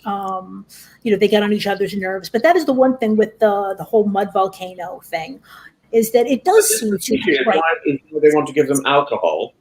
But so again, if I were a producer, I'd give them all alcohol or sugar, just simply to get their spirits up, so they're good on camera. Oh, and they do. The thing with the alcohol is that in American Big Brother, they used to really allow it quite freely. And then there was a situation where one contestant ended up holding a knife to another contestant's throat, kind of jokingly. They were both quite drunk. It was a man and a woman. And he said, "Would you mind if I killed you?" And she's giggling. And after that, they decided that maybe these people need less alcohol. I know about that. It's not attractive watching people being drunk. But I do think in terms of the food challenges, one of the reasons that they do that is to keep people's spirits up, and yes. and again, and just feed them, because there's nothing more boring than a Survivor cast who's just living on 200 calories a day of rice, because after a few weeks of that, all you want to do is lie around, and that's no way to make a TV show. Yeah, and it also creates a situation where some people are getting food and some people are not, and that's something that can create harsh feelings from one player to another, which is also very interesting for the game dynamics. The amount of tension that you get on the camera. So you have to be well prepared to pick up that tension. Certainly, if you fed somebody a lump of sugar, mm-hmm. you know when to point your camera at them. Right. Oh, I used to mainline sugar. I was a debater in high school and college. And so I remember we would it was very common, just have a Coke or something. But I remember that I was in Dublin for the World Debate Championships. And so we sent, this was the later round, so most of the people that we were there were gone. And so we sent them out to get us some Coke or something. And the only thing that they were able to find was plain sugar. So I remember they brought us just like a little bowl of sugar packets. I guess they must have had a coffee bar or something. And we were just in our 10 minutes, we have 10 minutes to prepare for the round. And so during those 10 minutes, we're discussing what we're going to say and everything while we are pouring sugar down our throats. And you can go too far. That's the thing, because you want to be up, right? And you want to be, you don't want to be completely, you don't want to be vibrating with caffeine. So but the point is that it definitely makes sense. It affects the way people behave, and especially, like you said, if they are starving, right? Even on Big Brother, though, where they're not starving, same thing. They will you offer people food, and that is something that tends to motivate people. Yep. Yep. I quite agree. But anyway. So basically everybody's getting along great, right? Even Kelly and Sue, they kind of patch things up. Kelly says it's fine if Sue wants to align with Rich. We'll be civil. It's fine. Oh, I do hate that expression when somebody says we'll be civil. It generally means that that's the last thought in their head. It's like, could I be perfectly blunt? To be perfectly blunt, do you mind if I? Do you mind if I? The whole thing is predicated on just sort of grimness. That was the end of an argument. We just didn't see the beginning of it. Mm-hmm. Anything but being civil, I'm sure it was knives out at dawn if they had the opportunity. Right. Yeah. Well, but remember, though, on the other hand, they still know that one of these people is going to win $1 million, and so you don't. And even of the people who are left, right? Most of them are going to be on the jury. So for somebody like Sue, who says what she thinks, you really don't want to do anything that's going to alienate somebody from you, especially this close to the end. Yeah, but they also both know that Rich is going to be there, and they both assume that the other person to be there will be Rudy, so they know that it's one of them as the third person. They're fighting for their life. Yeah, and this is also why I say that I think strategically the best, if they were able to stay on the same page and if they were to bring Sean in, now you have somebody, like, I don't think that Sean would really, I mean, it's arguable if he would have had a shot to win because yes, he was closer. No, I don't think he would have. I think it would have been a terrible outcome for the show if Sean had won Survivor, but he also was closer with the members of Pagong. But I don't know if he had enough respect to be given $1 million by them. It's unclear, I think. But I do think that from Kelly and Sue's perspective, yes, they have this conversation about being civil, but I am sort of with Tim here where this isn't really them patching it up. This is them saying, let's sort of coexist without, pissing each other off or pissing other people off. But it was clear that their alliance is over at this point because Sue says it to Kelly, we're not going to the end together. So it's the kind of thing where I think this is very, and again, with that, I don't want to give anything away that happens in the finale, unless they're able to really patch things up and get back on the same page. I can't see this ending well for them. I would love to know the relationship that Rudy is having with these girls because it seems to be a very close bond, and we're not seeing it on television at all. Yeah, we really see the Rich and Rudy relationship. We see Kelly and Sue's relationship, and then we see Rich's relationship with Kelly, and then also with Sue. We don't really see a lot of Rudy's perspective with the other members of the alliance, but he's clearly voting with them. Yeah, and they clearly like him, and they say something about this. But I find Rudy a really difficult character on camera. I like it. Mm-hmm. But then he comes out, when you don't see very much of Rudy and you don't hear very much of Rudy, you know that he's a figure of importance in the background.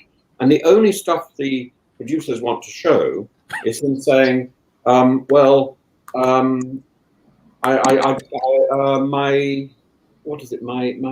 Atlantic fleet wouldn't be impressed about the fact that I've got a homosexual for a friend.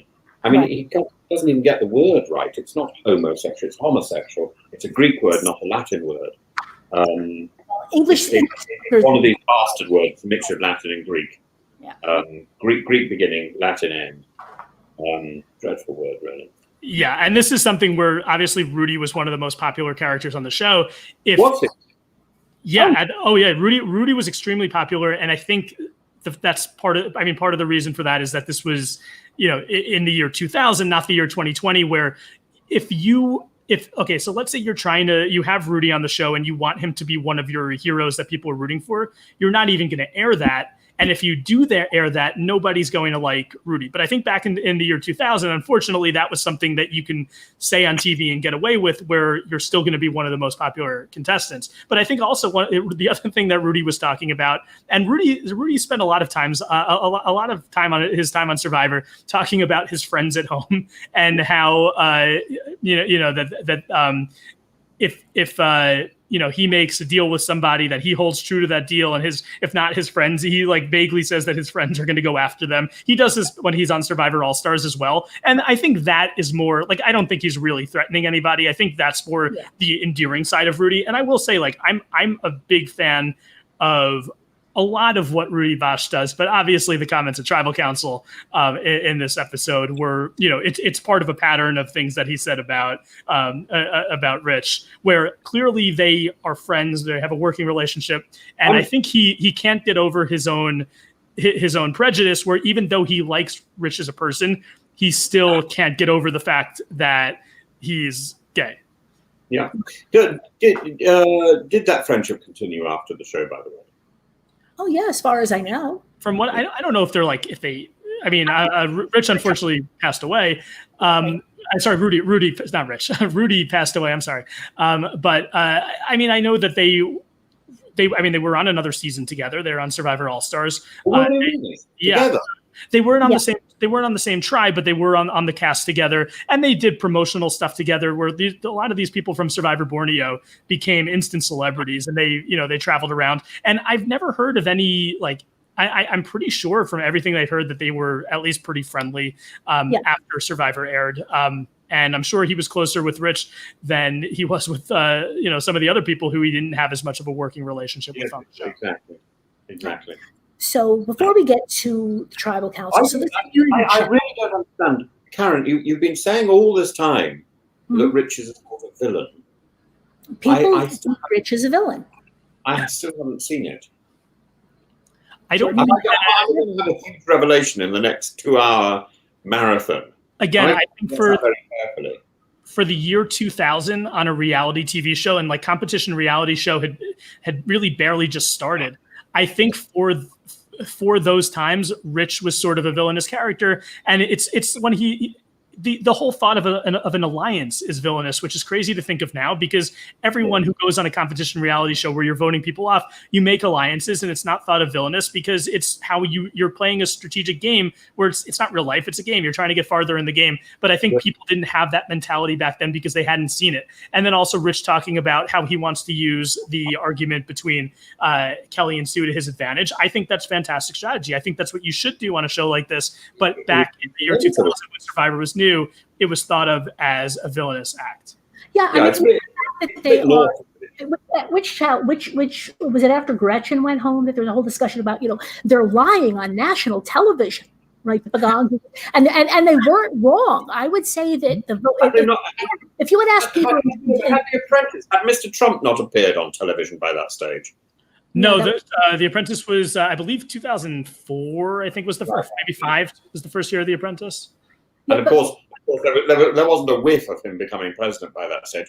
Now I think people just assume deceit is routine.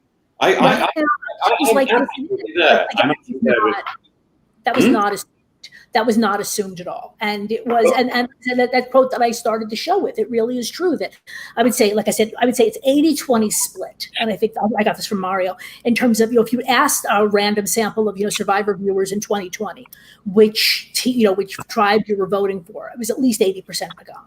Pagong was very popular, Tagi was not. And it's because they were lying on TV and they were backstabbing and these things that we just take completely for granted now. It was not taken for granted at all back in 2000. Yeah. And for me watching, I told you this Survivor Borneo was the 3rd season of Survivor I saw. So I had already seen Australian Outback in Africa. I was watching with the lens of someone who had seen the game play out before. So I was a big fan of the Tagi tribe. I liked some of the people individually on Pagong. I was a big Greg fan and Jervis and Colleen. Like I was a big fan of them as characters, but as players, I was like, what are these people doing? Why aren't they aligning with each other? They clearly, if they're able to pull Sean in, or if they're able to pull Kelly in, who's having issues with their previous tribe, they would have the majority. Why are they not doing this? And I'm thinking this as like an 11 or 12-year-old. So like to me, seeing these adults play this game where where they don't believe in alliances, even though that's clearly how you get further, was crazy to me. So I was more of a fan of Rich and Sue and Rudy and Kelly to an extent. It's I don't endorse lying. I really don't like it, but it's a this is a game, and Right. and I admire people who win, really. But and I admire people with character and stamina, and that's what these people have got. I just don't see Rich as a villain, and I haven't seen it at all so far. And I think maybe my moral compass is skewed. But you know, I go back to the thing I said at the beginning, that Woody and I had this long conversation about truth, and I agree with him. And I think there is a way of playing a game like this and being essentially true. That's not Rich's way. It's Rudy. And I think if you're going to do it, you have to have a different strategy, and that strategy has to be about inclusivity and reciprocity and stuff. And you know, Woody, myself, Ella took that view, I think. Right, but most people on most of the shows do not. I say, but most people on these other shows do not. And even in your season, I would argue that you were beaten by people who were playing this way. We were beaten by James. Yeah, we were beaten by James. Yep, and I don't hold that against him in the slightest. I would never hold anything against James. I just think James is wonderful. Yeah, and to answer your question though about Rich being a villain, I really don't. I don't see him as a villain either. I mean, I see him as a strategic, cutthroat character who, you know, who was playing this game very hard the whole time and made relationships that he knew he was going to have to backstab down the line. But I don't see him as a villain, even though he is considered like one of the most notorious villains in reality TV show history. I really think he was just a guy playing a game, and I think he and the other people in his alliance were playing it very well. I do think that if he played the same exact game, you know, 10 years later, he's not looked at as a villain. He's just looked at as a solid Survivor player. And, you know, in the next season, Survivor, the Australian Outback, there's a woman named Jerry who is also one of the most notorious villains, not only in Survivor, but in reality TV history. When you go back and watch that season, you're like, wait a second, Jerry wasn't a villain. She was she just got into, you know, there were certain times where she had got into like either arguments with players who were more popular than she was, but she was really just somebody who was out there playing the game, and she didn't hold back in the fact that she was trying to to play a game and get farther. Right. And I don't really see her as a villain either. Yet when you look at their reputations, you know, they do a season later on called Survivor Heroes versus Villains, and of course she's on the villains tribe because she has a reputation. Well. Rich was not on that season. All right. Right. There is another quotation which I've written down here, which I found extraordinary. Midwestern values or corporate life. Now I know what corporate life is, but I'm not sure I know what Midwestern values are. Is the Midwest the place where is that the heart of America? Is this the sort of Basically, yes. I would say, well, again, neither of us are in the Midwest, but I would say, right, Midwestern values are honesty, hard work. What would you say, Jordan? Where is I mean, I think that's the that is the reputation. Like the Midwest is like the more blue collar, manual labor. But I think it's I've never I might have a bias because I'm from the East Coast. I'm from New York City, and I don't see, I think there's a lot of very hardworking people. There's a lot of blue collar people in New York, but of course the reputation is more like you'll do anything to get ahead, and that's like the corporate life. And of course there's a lot of corporate life in New York City. There's that's just the truth. Yeah. I don't necessarily think that Midwestern ethics are better than city ethics. I think that is the reputation, though, and a lot of Survivor's audience are people from the Midwest, so they would probably have that bias, just like I have a more of an East Coast city bias. So my question is, which states are in the Midwest? Ohio, Iowa, Illinois, Indiana, Michigan, Wisconsin, Kansas. Yeah. I wish again. I wish I were in Michigan or something. Yeah. Now, next question is a little bit dangerous, and I'm very cautious to say this. Where would I find a redneck? I don't know. I guess the South. I have no idea. Yeah, well, and there is some overlap. I would say, like, Kentucky is arguably part of the Midwest, but certainly, like, because Tim met Elaine, so he's familiar with the whole redneck idea. I am familiar. So in other words, I could conceivably be portraying Midwestern values and be a redneck at the same time. I guess. I mean, I'm not an expert on Midwestern values or who's considered a redneck, but I think I misspoke though. I think Kansas is a plain state. I know I included Kansas, but I'm pretty sure that's a plain state, not a Midwestern state. But yeah, I think Kentucky is maybe sort of like towards the South, but also Midwest. I'm not sure. I mean, I've always felt that these are places of myth to me, by the way, Jordan. I know they're your backyard. They're places of myth to me. I've only been. I mean, I've been to Ohio. That's about it. Oh, it's why did I ever leave Ohio? Isn't it? Yeah. Tim, something that you need to understand also about Americans. Generally, people like Jordan and me, people who are kind of, think of ourselves as highly educated. Have fancy degrees. Highbrow, literary and musical and. I went to a public school. Yeah, right. And we distinguish ourselves from what we derisively call flyover country. The places that we need to worry about are, California, and and then the Boston, D.C. corridor, and the rest of the country that's just a place we fly over when we actually go to.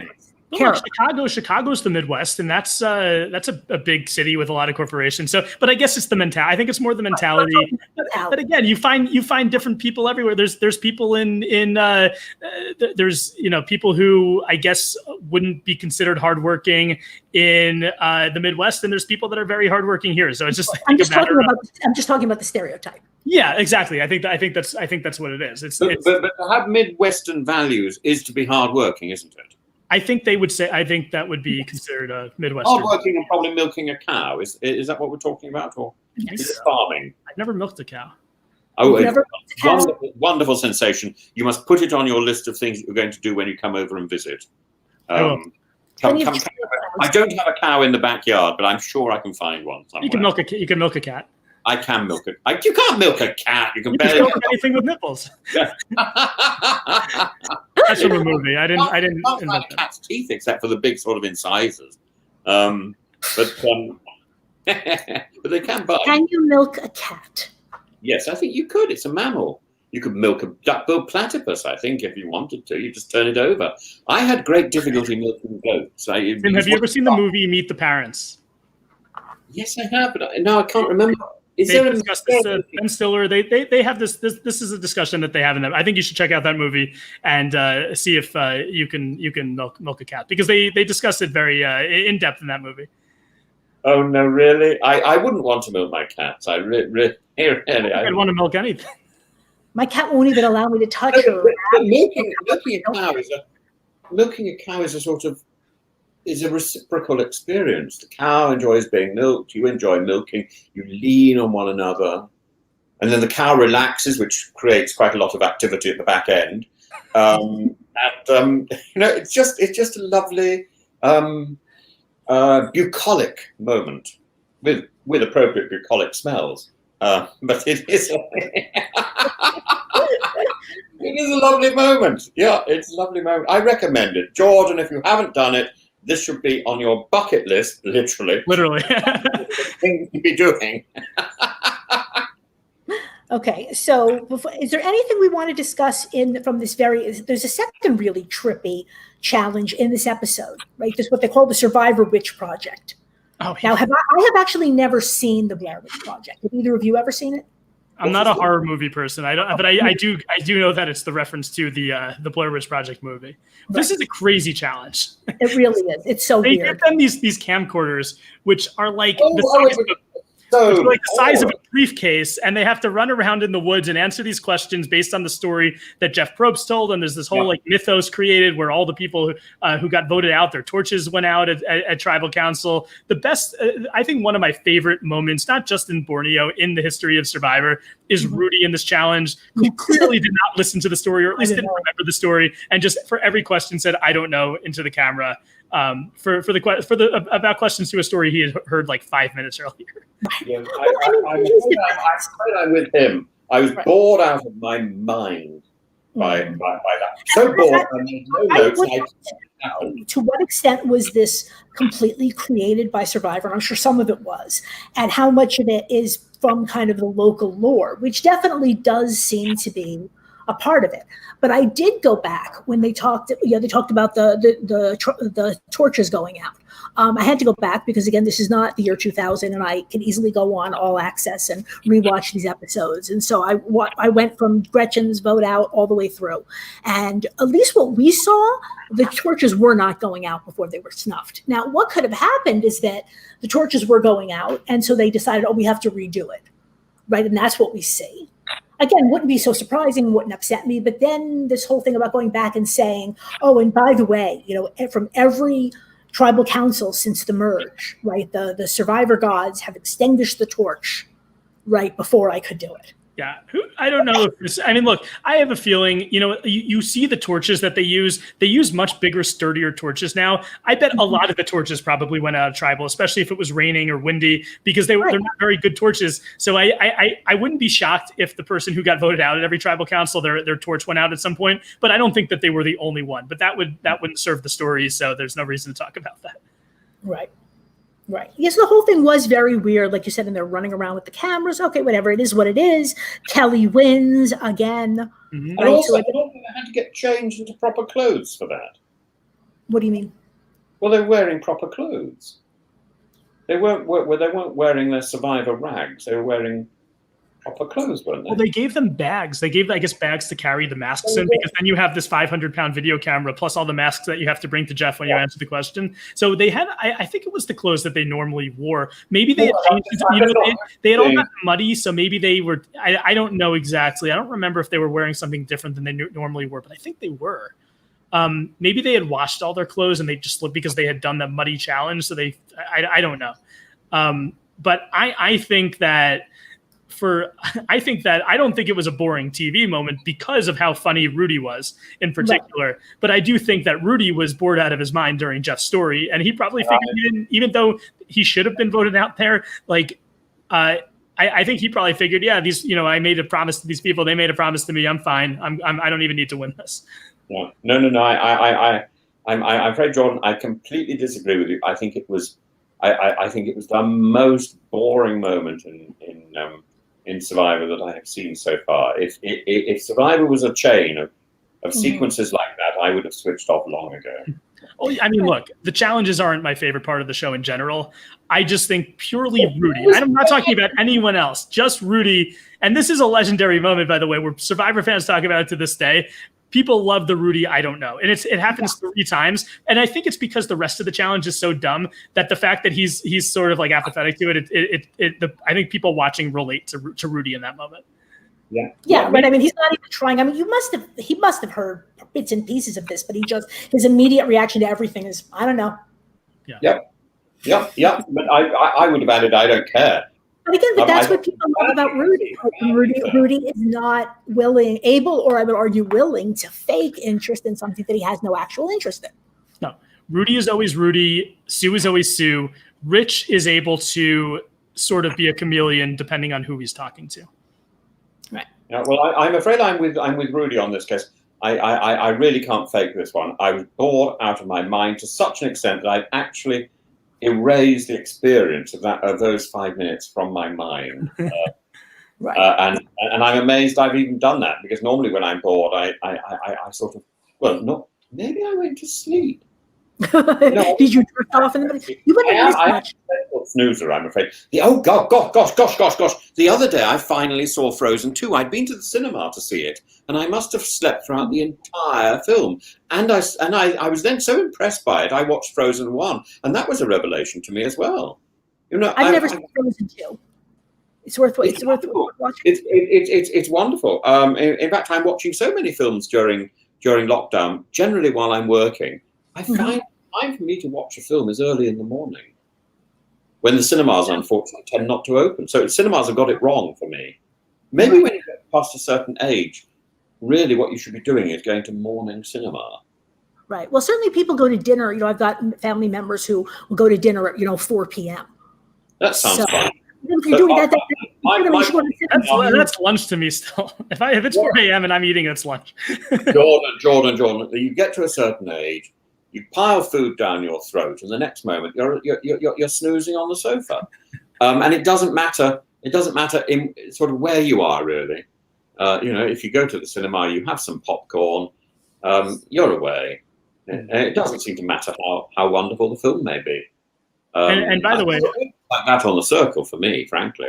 I will say for Frozen, I also watched Frozen for the first time during quarantine. I ended up getting Disney Plus. I call it Hamilton Plus because I got it for Hamilton, but it happens to have other things on it as well. So I watched Frozen, and I've always been a big fan of like the Disney animated movies.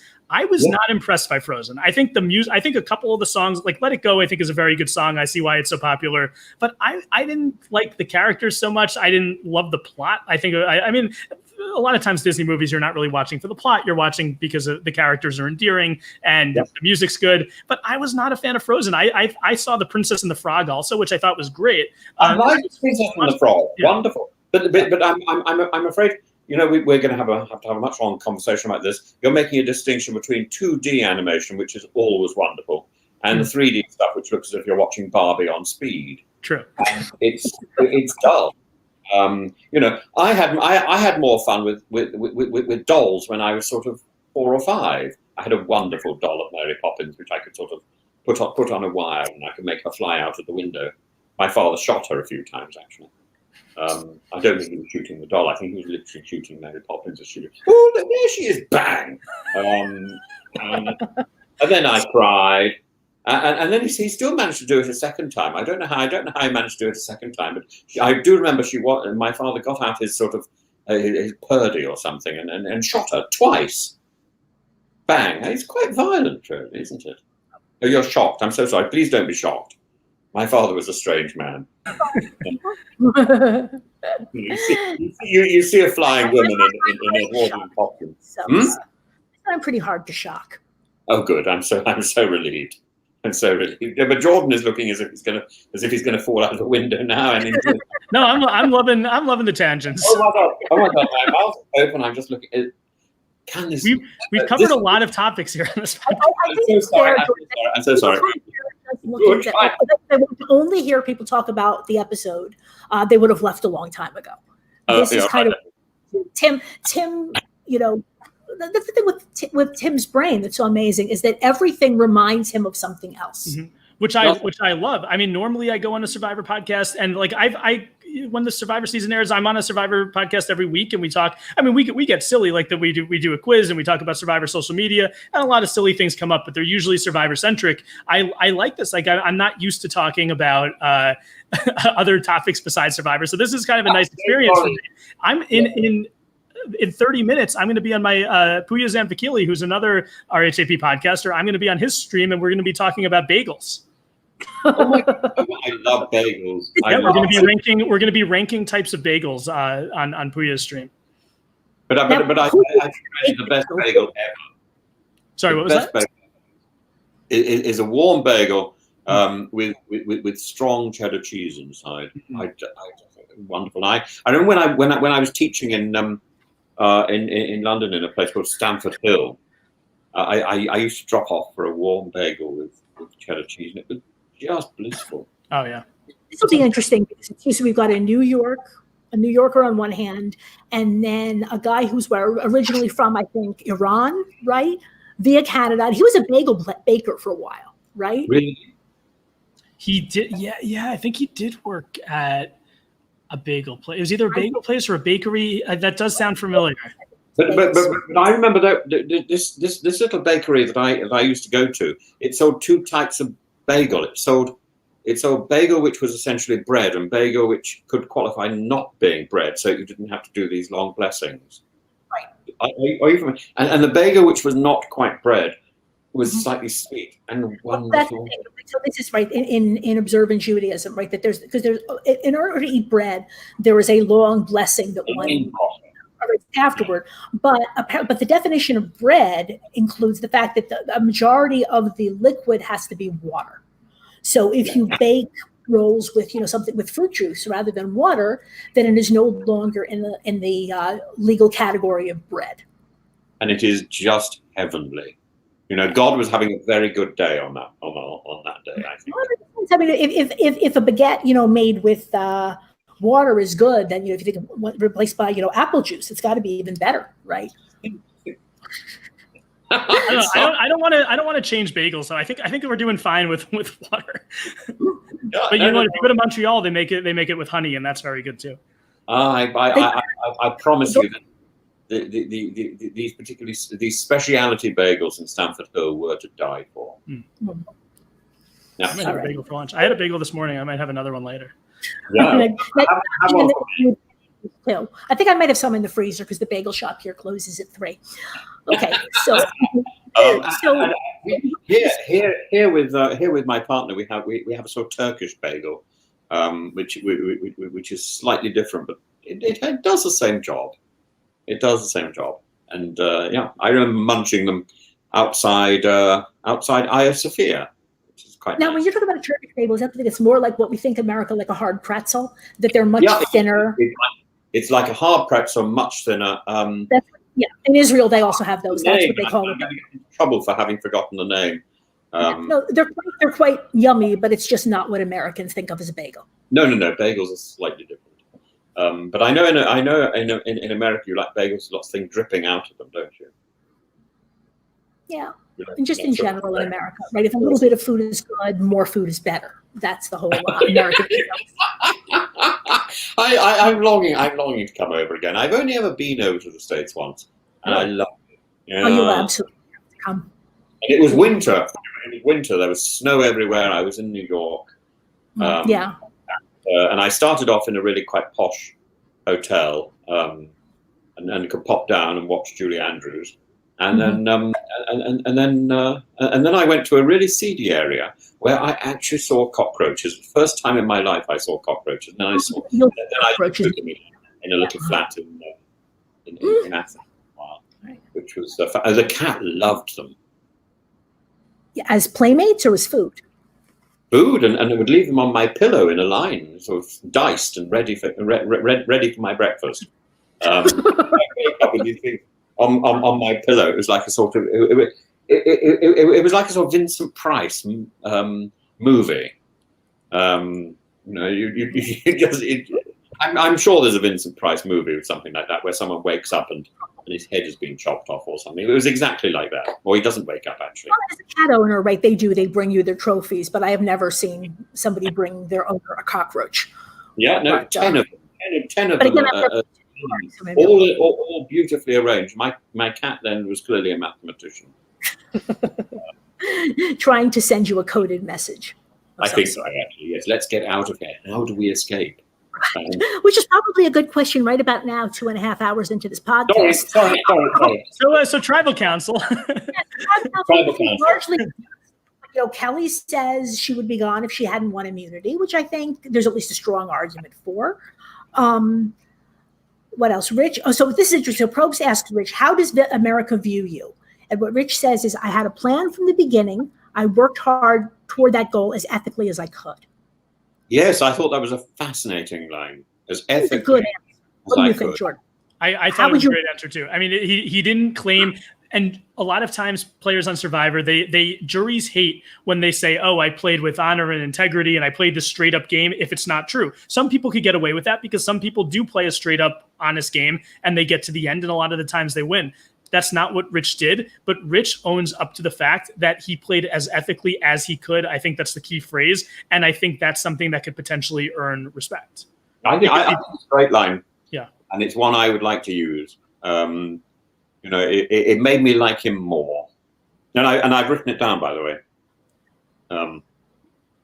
And then Probst also brings up this whole question about the idea that the Pagong is going to be judging the Tagi, right? Because up until the point where Sean joins the jury, every other member of the jury is a Pagong member. Mm-hmm. And Sean, he's fine with it, of course. Then we have the whole discussion about corporate America versus Midwestern values. We already talked about that. Do we, in later series, do the jury ever get to speak at this point?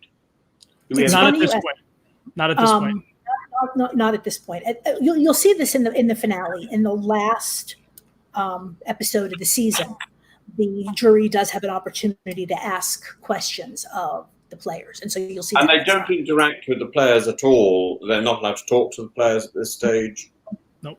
In real life. The jury can, yeah. Right. They come in, they go out. You don't speak to them. Right. They are there to observe and to witness, and you can try to, and so you could try to manipulate them indirectly, but you can't speak to them directly. Gosh. So it must feel very odd. Must feel very odd to see people that you've been playing the game with sitting a short way away from you, and you're not allowed to speak to them. I think but that's about it. The jury system is part of what I love so much about Survivor, because you do have to be strategic. You do have to vote out threats. You do have to potentially backstab people, but you have to do it in a way where you know that they're the ones who are going to be awarding the money. So you have to do it in a way that you feel like they'll be able to still, they might feel burned, but hopefully they still respect you enough to give you their vote, which will lead to getting the money if you have the majority of votes. And Jordan, what you said, I think, is very true, which is that juries will forgive you for backstabbing, and it's pretty rare. It happens, but it's difficult to get to the end of a game like Survivor or The Circle and not burn some people. But the point is, like you said, you just have to own your shit. I really do think that 90% of just emotional maturity in life is just owning your shit, right? You can do bad things, right? It's like being honest about your dishonesty, and I think people respect that. You say, yes, I burned you. I had to. I wanted to win. There's $1 million at stake, and I hope you'll forgive me.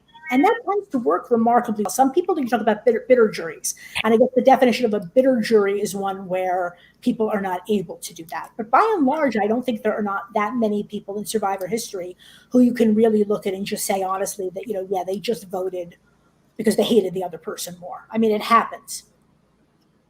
Yeah. No, it definitely does happen. But I think in most cases in Survivor, they are voting. It's not. I don't think it's usually the lesser of two evils, but I think that does of course happen once in a while. Right. But even if it's in terms of a bitter juror, we're talking about somebody who, when pressed, would admit that the other person played a better game, but they just won't give them the money. Yeah, and that's about a bitter juror, because this will come up, Tim. That's what we're talking about. We're talking about a bitter juror, somebody who's not able to put aside their own. And the jury has to vote unanimously? No, majority. So it's a 7-person jury. You need 4 votes to win. You have to have 5 people. You have to have 5 people in. It's 4 because there's Gretchen's not on the jury. So the top 9 the jury starts. So there's 7 people on the jury, and 2 people will sit at the end. So it starts with Gretchen. And at the moment we had 5 people. We've got 5 now. Now we're down to the final 4. And there's going to be another 2. Right, there's going to be 2 more eliminations, and then there will be what they call the final tribal council, where the final 2 will, and they can make a little speech at the beginning, then they get questions from the jury, and then they make another little speech at the end. Right. So we've got 3 tribal councils. 3 tribals left, including the final tribal council. The next session, and I've got to allow 3 hours to watch. Something, yes. 2 hours plus the 1 hour reunion. Reunion, because we are going to do. So I should just tell listeners, whoever's still with us at this point, that we are going to have a show next week, as usual, right, discussing the finale, and then 2 weeks from now, we will come back and we'll talk about the finale. We'll talk about the season as a whole.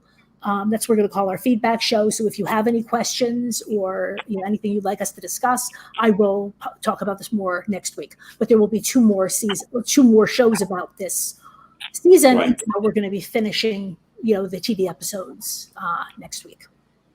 Right. So if I don't get to the end of 3 hours, I won't be completely punished. Hopefully, and third episode and the third hours, like I said, it is kind of nice, especially because now with social media, you know what these people look like outside the game, and you know what they've been up to. But it is kind of jarring when they come back for this reunion and you see all these people who are freshly washed and shaved, and I guess it's the kind of same thing you get with the jury. So we have seen some of those people cleaned up. Yes, they come up very nicely. Right. Yeah. I like that because they're showing the contrast between the people in the game and the people out of the game. So I think that's why they do it.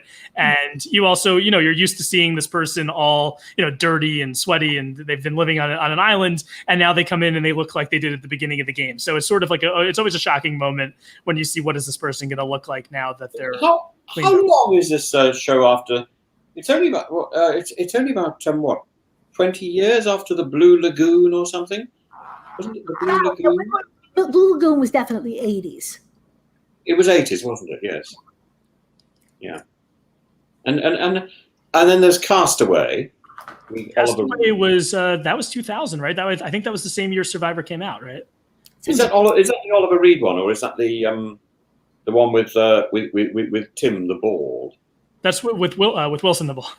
Wilson the Bald. You picked the wrong one of your names. Yeah, Wilson and Tom Hanks. Yeah, I knew it was all balls somewhere, but I couldn't. Yeah, Castaway. Castaway. I remember seeing Castaway in the movies because it was right before my first summer. No, it was December of 2000. It was in the winter, so it was after my first summer at sleepaway camp, and I guess it was. It was the same year of season 1 of Survivor came out.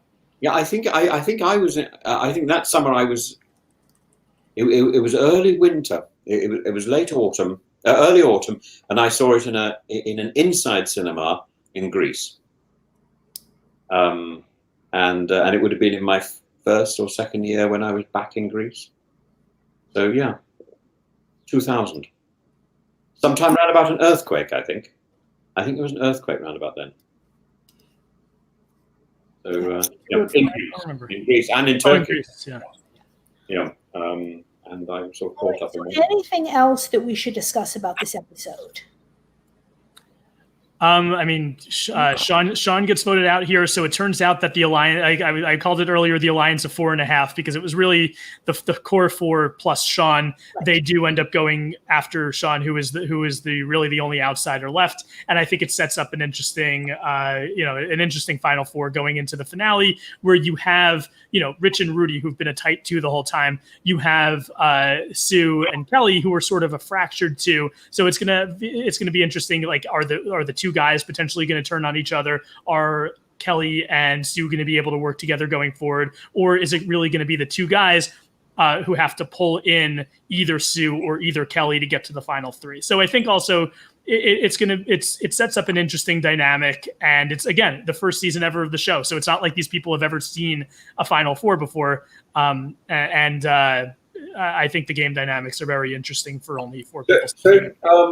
So Jordan, if you were Rich, yeah, in the first of the next votes, who would you vote for? If I were Rich, well, I have the of knowing what happens. If I'm Rich, I don't. I would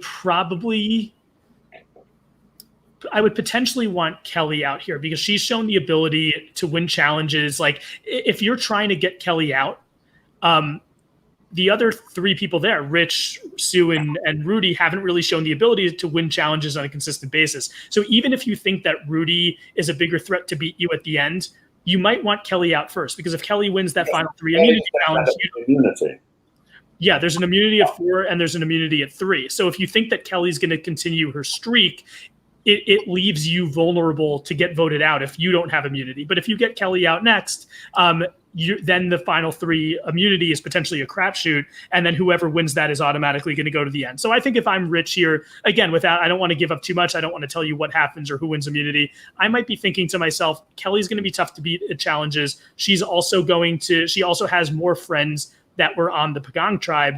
Maybe she might be tough to beat and also to beat in a challenge. So I might want to vote her out here, but I don't want to tell you what's going to happen. I think the last thing you said is probably the most important, right? Because we haven't seen a lot of the individual relationships necessarily between each of the Pagangs and the Tagi, right? Mm-hmm. But we certainly have seen plenty to see that Kelly has a much closer relationship with several of those people based on what we've seen, right? Yeah. Then we just haven't seen much of a real relationship at all with the other 3. And the Pagangs. So yes, even if she wasn't such immunity threat, which she clearly is, I would not want her sitting next to me at final 2. Mm-hmm. And it's not because I don't respect her. It's the opposite. I have a lot of respect for her. And that's why I think she needs to go home. Yeah, she's. I think she's made some certain strategic errors. I think deviating from her alliance is a mistake. I think that not trying to pull in Sean here, and I think that's her mistake and Sue's mistake. But that's why the social game. I'm not even a fan of really the strategic and social game being looked at as two different things, because I think for any strategy to work, you need to have the social bonds, because people don't trust you if people can't trust you, they're never going to follow one of your strategies. So I think the fact that she and Sue were so close the whole game, but they had this argument, and it's sort of, I said deteriorated before. I think it's maybe something that can be reconciled, but clearly it hasn't been to this point. I think not being able to pull Sean in and getting rid of Rich or Rudy, who are also big threats, I think that could be a mistake there. But I do think that she has enough of those social bonds that if she does get to the end, she would have a good shot with a lot of those Pagong jurors, which does make up the majority of the jury. And by the way, Tim, this is a very common position that people find themselves in Survivor and games like that. There's often one person who, if they get to the end, they're absolutely going to win, right? They have lots of fans, but it's not clear how in the world they're going to get there. Partly because the other players are very well aware of the fact that if you let Kelly get to the end, she's probably going to win. Yes. So yeah, this is a very common assumption at this moment is that Kelly probably will vote Sue off. Certainly how it seems. I mean, in this tribal, Kelly said that she would have voted for either Rich or Sue. She did say that going into tribal, but then she voted for Sean, which I think, in that book by Mark Burnett that we were talking about before, there's a whole section of how the castaways would say things to try to throw off production. And I wonder if that was one of those incidents, because you could see they're getting their torches ready to go to tribal. It wasn't one of these like Frankenbite scenes where you hear something that happened actually hours earlier or even a day earlier. But really it wasn't before tribal. This was, they were like in the line to go to tribal. She was getting her torch, the sun was going down, and she said she was going to either vote for Rich or Rudy, which is not what happened. So I wonder if this is an example of her trying to throw off production just to mess with them. Right. Although for Kelly, I mean, I did hear that. I was surprised, because I do feel like for Kelly is that, again, if she's going to be at the final 2, then 2 of the target 4 are going to be there. Right. And clearly she has gone back and forth on this. But I think that voting for Sean, especially because it was clear that, she didn't have the votes anyway. I think just voting for Sean would have just been, it just wouldn't have helped her game in any way that I can think. Does each character in the show have their own producer? No, it's not like the circle. No, I don't think so. I don't think, and I'm not sure. I mean, once you get down to only 4 people in the game, there might be more producers on the island than there are castaways. But certainly at the beginning, when they're called to do confessionals, and this is only what I've heard. I've never been on the show. I don't know the behind the scenes of the show at all, but I have heard people who have been on the show talk. And there's a couple producers or one or two producers on the beach. They do confessionals with players. They'll pull you to do confessionals, but while you're doing confessionals, the other players are together talking, and then they'll call the next person. So it definitely doesn't start out as more producers. Right, if somebody says something in confessional like, "I want to vote off Rudy or Rich," and then they don't. I'm surprised as a producer would say, "But you said you wanted to vote off Rudy or Rich. Why are you writing down Sean?" Well, because you think that somebody's going to be able to speak to her in between. She made the statement before tribal. I can't imagine, because even if she said it, I can't imagine Probst then saying, "Wait a minute, you just said 5 minutes ago." No, absolutely not. But the producers hanging around all this. Again, I think it's funny that you seem to see, this has happened over and over again, that yes, production interference happens, right? We've certainly seen it. We've seen some really egregious examples of it even this season.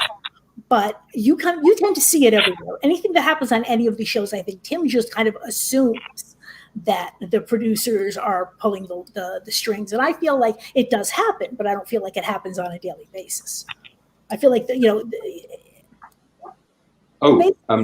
Jordan, you're running out of time. I'm so sorry. Yeah. I'll talk to Puya in 10 minutes. So let me do some bookkeeping and get out of here. Sorry. Okay. I've done. So it's okay. It's fine. I didn't realize how long it was. Okay, so Yeah. Tim, so I'm loving this. I'm loving the conversation. I just I do have in 10 minutes I have to be there, and I want to eat I'm going on a bagel podcast. I feel like I should eat a bagel before. You should. You should call it a Tim. I think you should have a special bagel. The Tim. Yeah, the Tim. I don't know what it's going to contain. But we'll market it afterwards. It's cheddar cheese. I think so.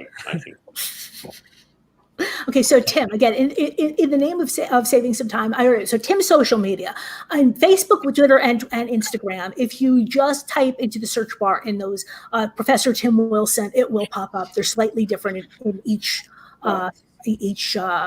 medium, but you'll find it. And your YouTube is Zontul Fields, right? Zontul, right? But I think you have to say Z, right? Yeah. I wish I could do it in person, but I just can't.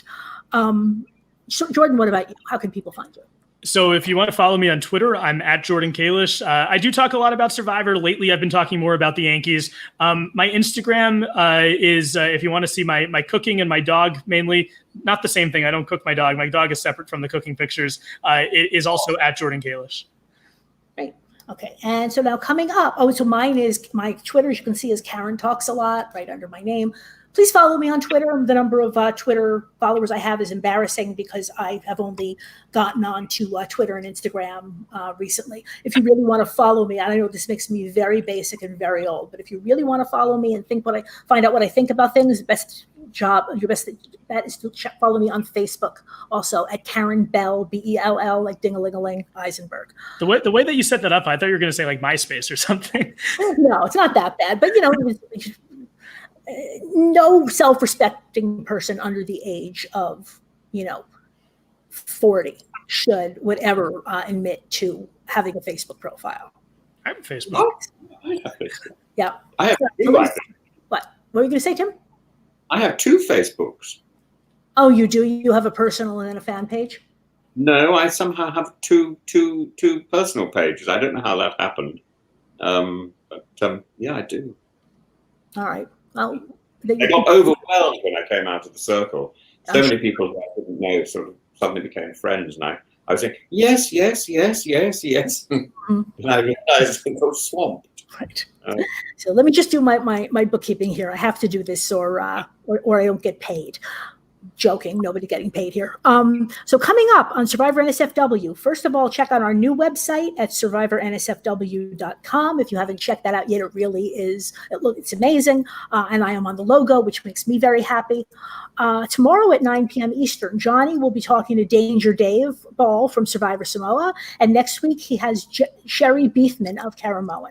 I also said up front that we are going to be covering Big Brother twice a week, it looks like, here on Survivor NSFW. We will be going live tomorrow at 11 p.m. Eastern, immediately after the 2-hour premiere.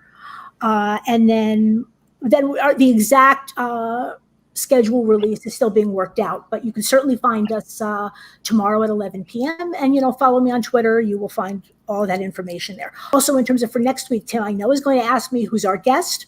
Again, unfortunately, I can't publicize the name of the guest quite yet because I haven't been able to confirm, but don't worry. They will be hilarious and well-informed, I can promise you. Karen, Danger Dave Ball, the first Survivor contestant I ever met in person. Really? That was your first one? Mm-hmm. Is he as crazy as he seems to be? He seemed like a normal guy. Really? It was at Heroes versus Villains viewing party in 2010. Interesting. Okay. So let's see. Also, if you enjoy our programming, please consider becoming a patron at patreon.com.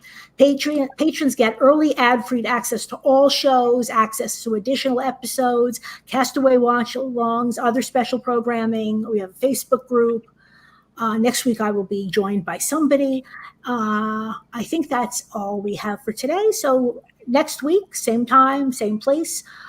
With some guests to be determined. I hope to see you then Tuesday at 2 p.m. Eastern, 7 p.m. GMT. Please stay safe, stay healthy, and we will hope to see you all again next week at Survivor NSFW Rewind. Bye. Thank you. Bye. Thanks for having me.